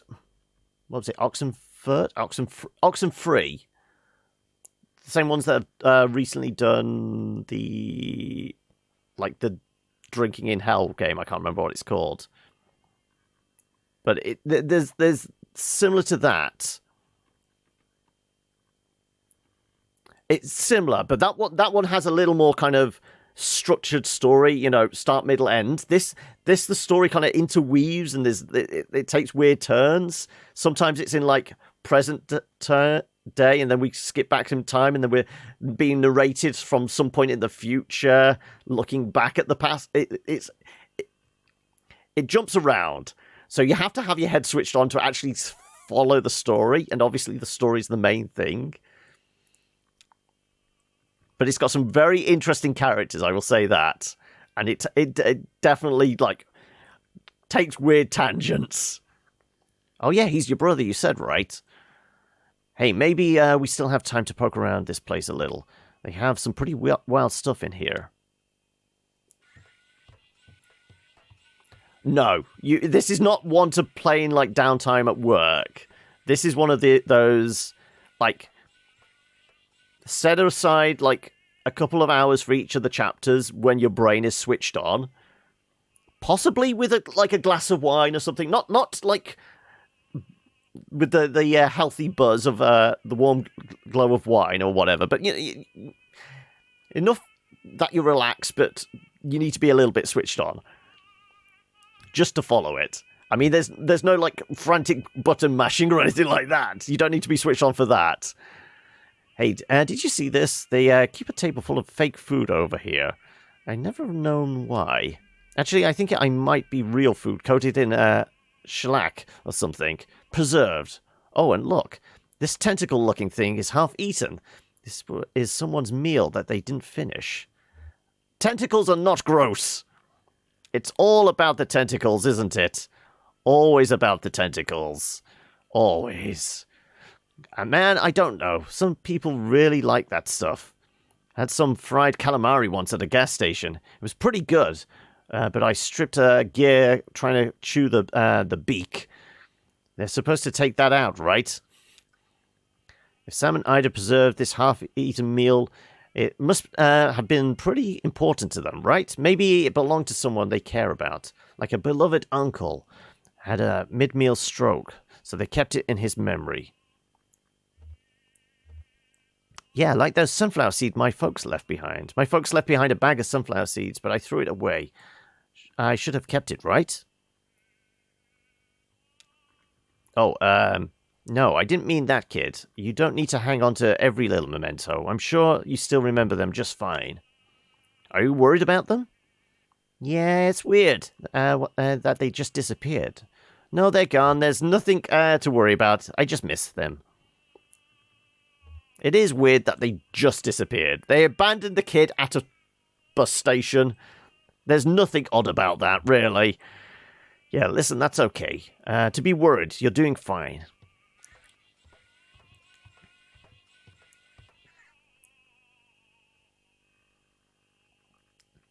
Weird, somehow I thought it was his truck and the delivery and all. It was. That's what she's saying. But he gave it to her before they took him away. But you're going to deliver it anyway. Why? He's my friend. He needs my help to finish his job. It's on my way. Somebody's waiting for those antiques. I think they have built up a friendship. There you go. That's not weird. That's smart parenting. Throw a GPS tracker on him. Get a Google off you go. I think it was because the kid made friends with a giant eagle. We're not talking about, like, large eagle, you know. We're talking about one that can pick up a house. The family just booked it out of town. And then, as the kid was in the bathroom, clearly they got freaked out and just left. Thinks we should chip children like cats. I mean, those dystopian futures are saying we're all going to be, like, low-jacked. We're going to have chips in us. I mean, it's getting into a very cyberpunk future. I don't think it's going to be too long before, you know, we're all tagged. Lift your legs, Cricket. Yes, ma'am. Are we getting this food to go? So, how was everything? How was that, the sweet cave snail? Devastating. You're a killer, Ida. Well, I can't take all the credit. Sam came across a whole cave snail colony down there about a year back. We've been leaving rock candy for them to gorge on since. We just started harvesting earlier this month. Yes, it's all about patience down here. Everything grows more slowly in the dark. There's a fish in the lake Leith that lives to 200 years, and its flavor profile only develops at about 75. I've got a pot of bones in there that's been stewing for at least a week. I don't even remember why I put them on. Come to think of it, I don't even remember what kind of bones they are. Oh, we need one for the road, Clara. Said she wanted, something primordial, she said. What does that mean? Kate reviews menu.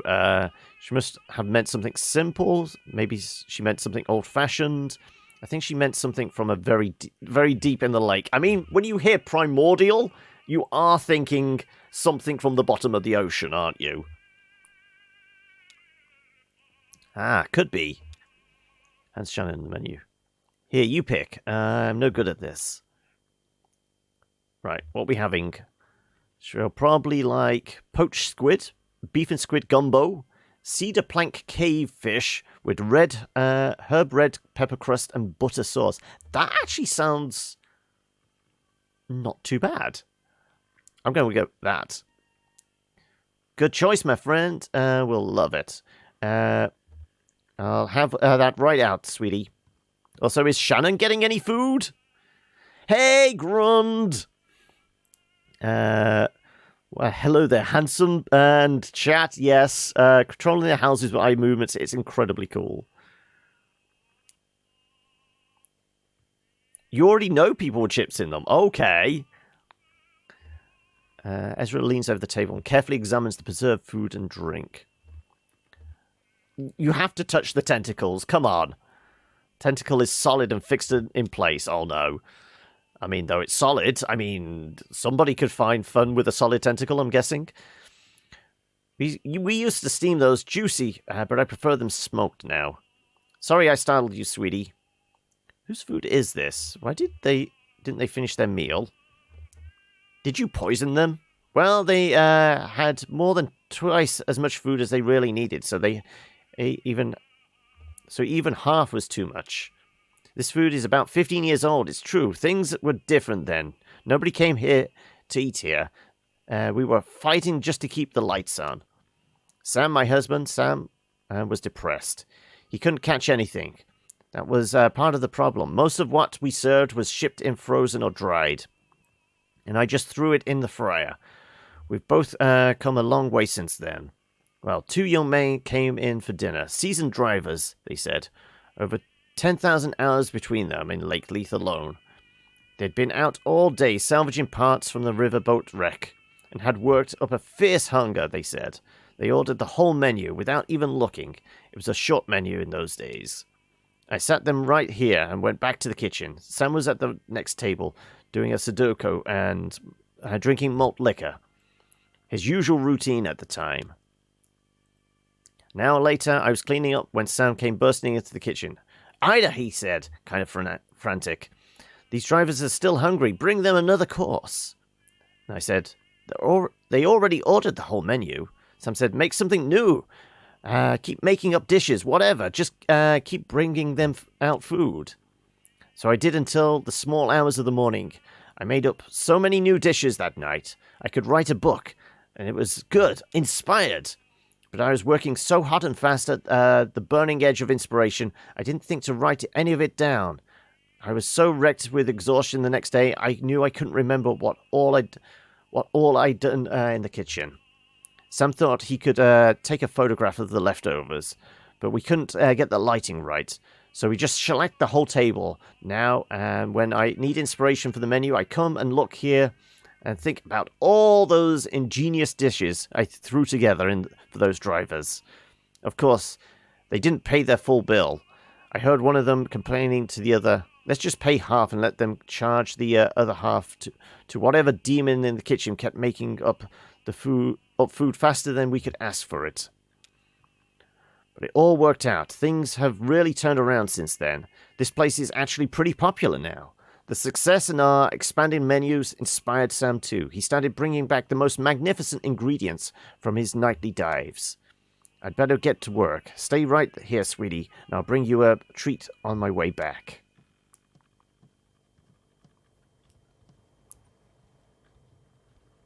So is Sam out diving? Yeah, we did see the diving bell come up as we left.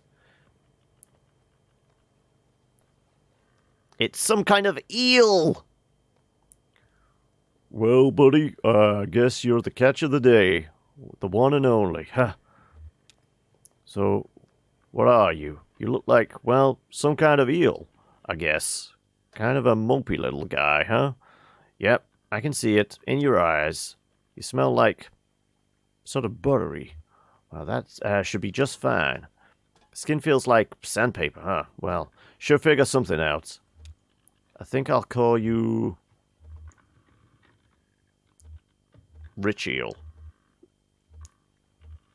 Cold Silent Rich Eel. No, we're just going to go with Rich Eel. Welcome to Salmon Ida's, the one and only Rich Eel. Hope you enjoy your stay. I mean, not too much. Have you ever seen a creature like me before? You're pretty far down there. I wouldn't be surprised if I'm the first, except there were 2 divers who went before me long ago. Maybe that was before your time. How old are you anyway, I wonder? They ate here once, back in the bad old days. 2 young guys. Could have been brothers, maybe. I was over in the corner with my coffee and crossword. Hadn't been able to catch a thing, so Ida just fired up something from Frozen. I mean, we're basically getting the same story again. I don't think they need to repeat themselves. We've already got this story. Well, these guys were hungry enough to eat it, and asked for more. They did at least as much talking as eating. See, like I said, they were divers. Like I said, they might have been brothers. They had a kind of rivalry going on between them or something. Ida was about to write up their check, but I slipped calmly and quietly into the kitchen for a minute and told her, just keep bringing out food. I figured they wouldn't notice, caught up in their boasting as they were, and I wanted to listen. They went back and forth for hours about all the deep and dangerous dives they'd been on, new tunnels they'd discovered, all the weird creatures they'd encountered. Okay, so we're getting like a different view of this. So it wasn't that they were challenging themselves, it was the husband actually set this up so he could find out better diving spots. They'd encountered the weirdest depths of Lake Leith. It was like a dance, no, like a boxing match. Each story went deeper than the last, and I listened to every word of it, memorized every description for every tunnel and diving route they'd discovered. That's my map now. You see, for 15 years I've been using routes those 2 divers discussed right here at that table. Yeah, I could write a guidebook to the depths of this lake, but I don't dare. Someone would steal my good diving spots, and then where would we be? See, people come here from all over just to try out our daily catch, because they know it's unique. Ain't you proud? Since I can't write any of it down, I just preserved that table where they had their meal, so I could look at it to jog my memory. Like they were eating pickled crab when they talked about that shipwreck full of salamanders. Pretty clever, huh? It's my own secret code. Well, I'll be straight with you, Rich Eel. There is one feature of this arrangement that I find unsettling. In fact, I lose a decent amount of sleep over it.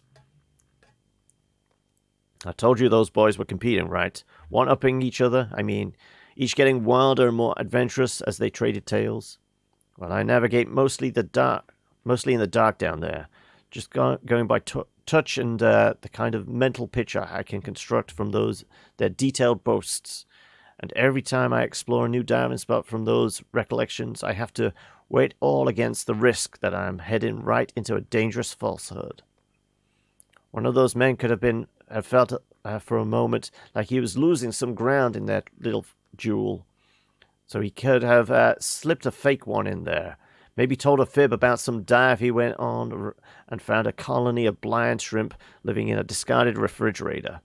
And when I get down there, my diving bell cracks open on a sharp rock where he said that fridge would be, and that's the end of Salmon Ida's. To be honest, that possibility puts the fear of death in me every time I touch the water.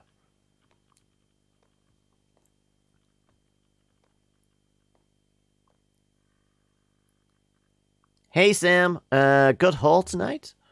Well, we'll see what she can make of it. Yeah, pretty good, I think. I hit some trouble down by a narrow tunnel. Some kind of fast-growing freshwater barnacles. Just about sealed it up. I picked away for half an hour before I gave up and went around the other way. But I got the catch of the day. That's the important part. That's what people travel for. What's the catch today? Pretty cold here for diving, right? Are there a lot of fish in this lake? It seems so quiet. The cold I can handle. I've got an oil heater in the diving bell, And if it's really bad, I might just take a nip on something here and there. You stay for a drink? I've got a dark rum that goes well with coffee. Coffee and rum. It's a bit early for me. I think we're about to leave, but thanks. Just passing through? Hey, aren't we all? Oh, she's got your food ready. You all enjoy your meal, all right?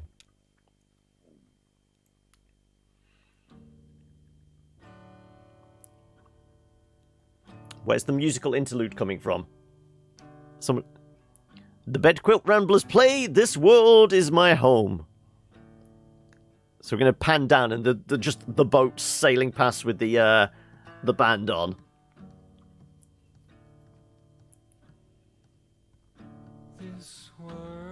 Here we go.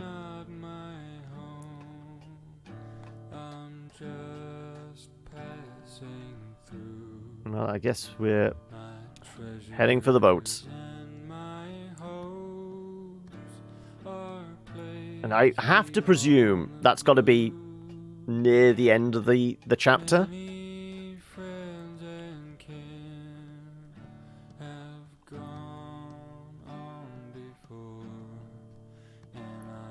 And I wonder how long the last act is then, because I've got a feeling we might not actually get to coffee talk today. And if so, we may have to She returns to the tugboat, she listens to the river. No, I definitely need coffee, so we're gonna get back on the boat. Because, I mean, I'm all for allowing the band to play on. But we need to take a break. I need to get coffee. I need to stretch my legs. And we need to get to the end of this chapter. We've got a schedule to keep, folks. See that? Just looks like a swirling mess of garbage, doesn't it? Well, that's what it is. I don't know why trash seems to collect right there, of all spots on the lake. It's always been that way. Everyone just navigating around it. Like it was an island or something. Look closely, you could see some wood scraps of an old canoe rental. I think I can see desks and chairs swirling around the edge there. Those all-in-one desks like they have in schools, if I remember right. It's been a few years since I saw the inside of one. Those must have washed down from somewhere. I've never known there to be a school on the lake. Oh, there was Gemini's School of Beauty. It was run by sisters, Cassie and Paula, indistinguishable except for their haircuts. But I wouldn't think they'd have used desks like that. We used to stop there most every night to let someone off for a cheap haircut. Student stylists, you know. They spared many a sailor the pain of a botched do-it-yourself do. But I guess they got in deep to the power company. Those blow dryers and curling irons burn a lot of coal. It's a shame they had to close down. The haircuts are gone, but the hair keeps growing. Yeah, the cluttered place makes a decent local museum. It's as good as history as I could ever tell. We arrived at a small houseboat neighborhood that sometimes hosted concerts for the pleasure of its residents, where Clara was scheduled that night to perform.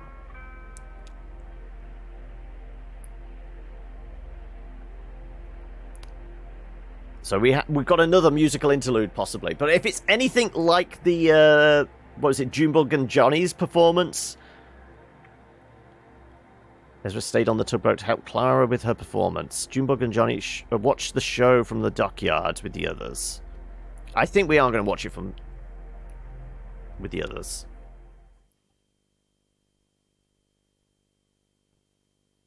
Scene 10. Like I said, this has been a long act. A neighborhood.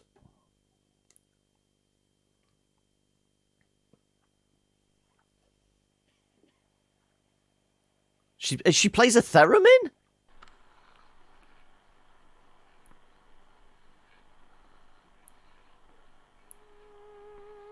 Yep.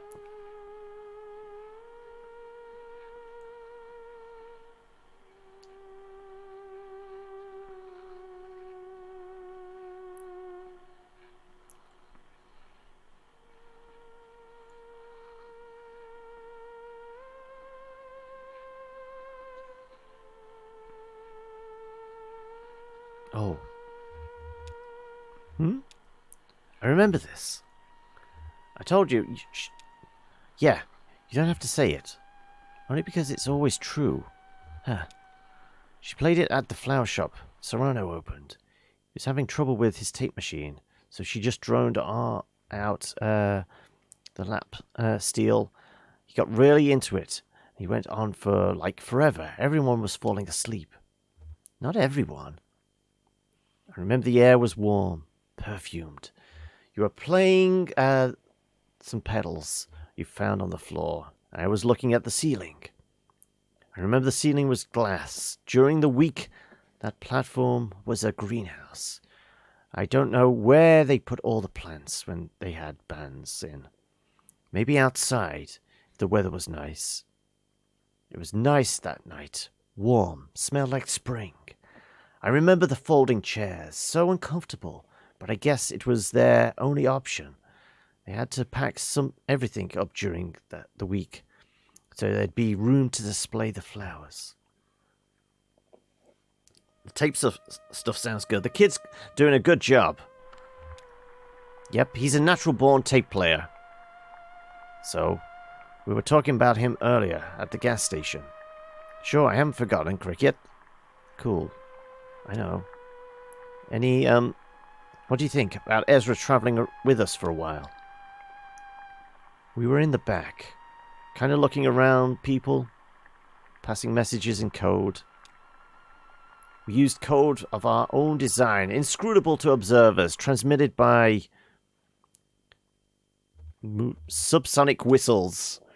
We reviewed our travel plans. We compared strategies for a broken keytar. It's got to be the keytar, hasn't it? I'd been staring at it all day. Cleaned the whole thing with a toothbrush, doused in battery compartment in WD-40. But it still did this weird chirp out of nowhere every once in a while. I think it still does. Actually, I guess we never found a solution. We went for a little walk to take our minds off it. If I said hesitant or something, it's just... When I met when we met, we were nothing. Just these little grey shadows. We grew, we filled in. But we did all that together. Ezra, sure, he's just a kid, but he's already a person. What would that be to our system? Our chemistry? We stepped outside into the warm night air. We took the wrong turn in the hallway and ended up in the basement. I definitely feel like they went into the basement. I remember the air was cool and damp, like a cave. I remember the lingering perfume of the greenhouse giving way to an earthy plant smell, like they were digging down into the roots. The grimy door in the corner caught my eye. I remember the door was stuck. There's a large gap underneath it. I shined a light under the door. Through the gap, you could see the brightly coloured paper. Forced the door. This is basically turning into Zork, isn't it? It wasn't as stuck as we thought. The door burst open and we fell through. Hey, I got the masters for the new record back from Lazar. They're okay, but What? You listened to them without me? You were at the pet shop. I didn't think I could tear you free. Oh, okay.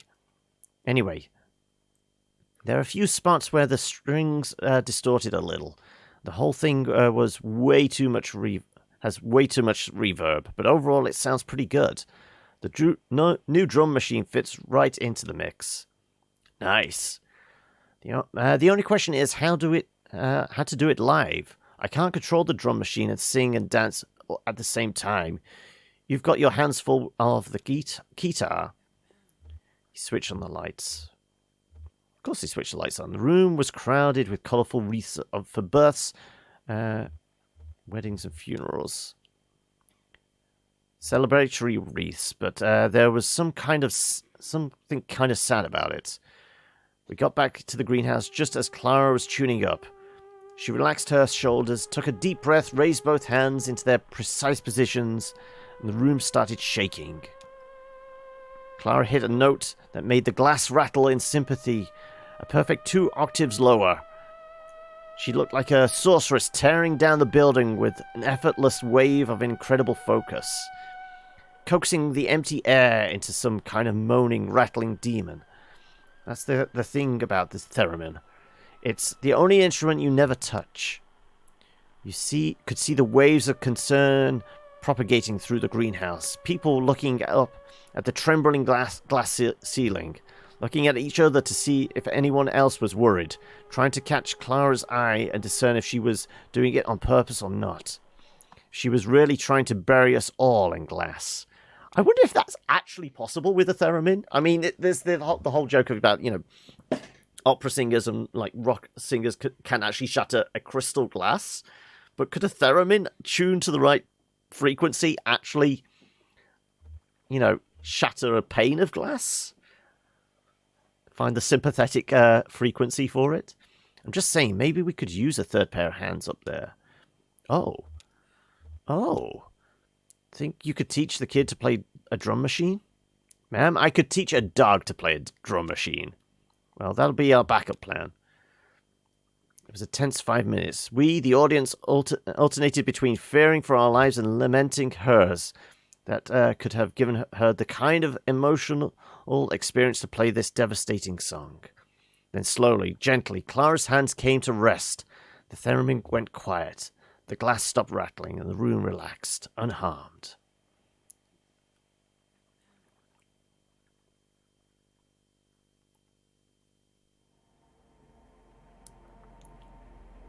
Okay, the musical number wasn't as spectacular as playing at the dive bar. That was a performance.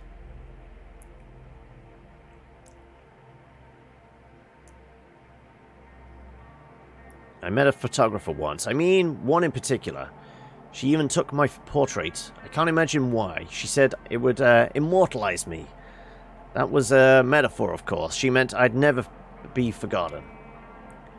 She was disembarking not far from here. Actually, the film fell out of her bag and was borne away by the current. I was working on deck at the time. She shot me a sad, apologetic glance, but I wasn't bothered. It's no shame to be forgotten. I don't know who the narrator is at this point.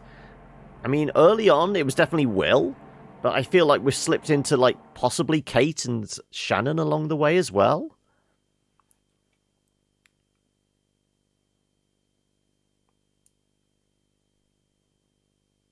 Silo of late reflections. Silo is where the TV station is, isn't it? Unintelligible voices. Well, I can't hear anything.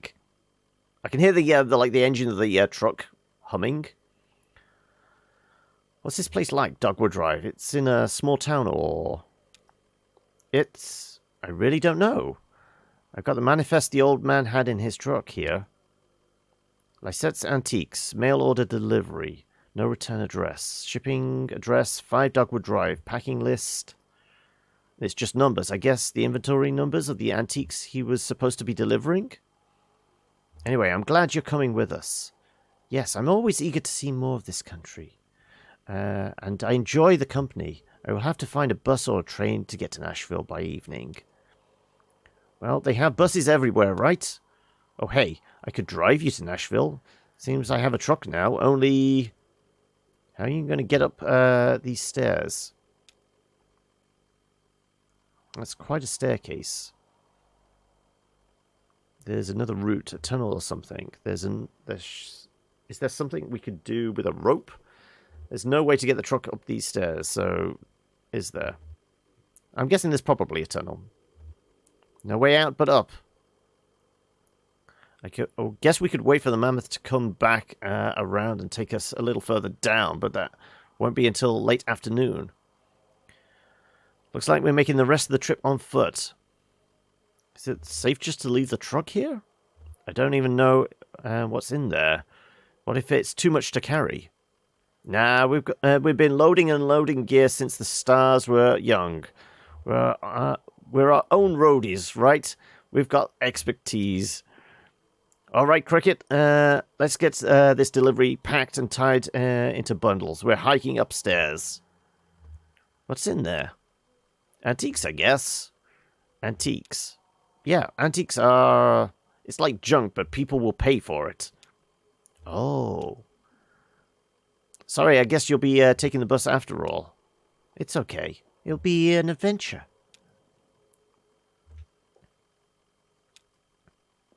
Tired? Don't worry, lady. We're almost there. Okay, so a big circular staircase.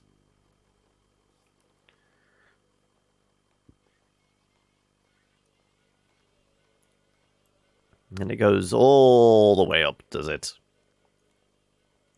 And like I said, is the dog coming with us? Is that Blue?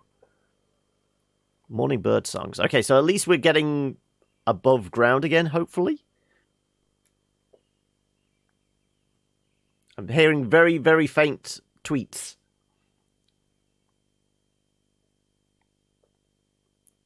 Slowest drag into the sky ever. It's gone. Pictures blanked out. I'm guessing end of Act 4. Wow. So that was what? 4 hours? It's not as if we even like dragged it out or anything. We tried to plow through pretty quickly. Today's the first day in a long time I've been able to take your full dose of anxiety medication. I've been keeping myself afloat on a sixth of the normal dose a couple of days. It was like 48 hours long bad fever dreams, and now you're finally waking up. It's glorious. Why were you having to like ration yourself? Is it purely just because you didn't have the prescription, or what? Anyway, can we, like, move on to just Chapter 5? Because these, I think, were the interludes, which, like, the devs released, possibly on their website or something like that. But anyway, this is definitely break time. Much later than usual. So yes, we will go take our break here.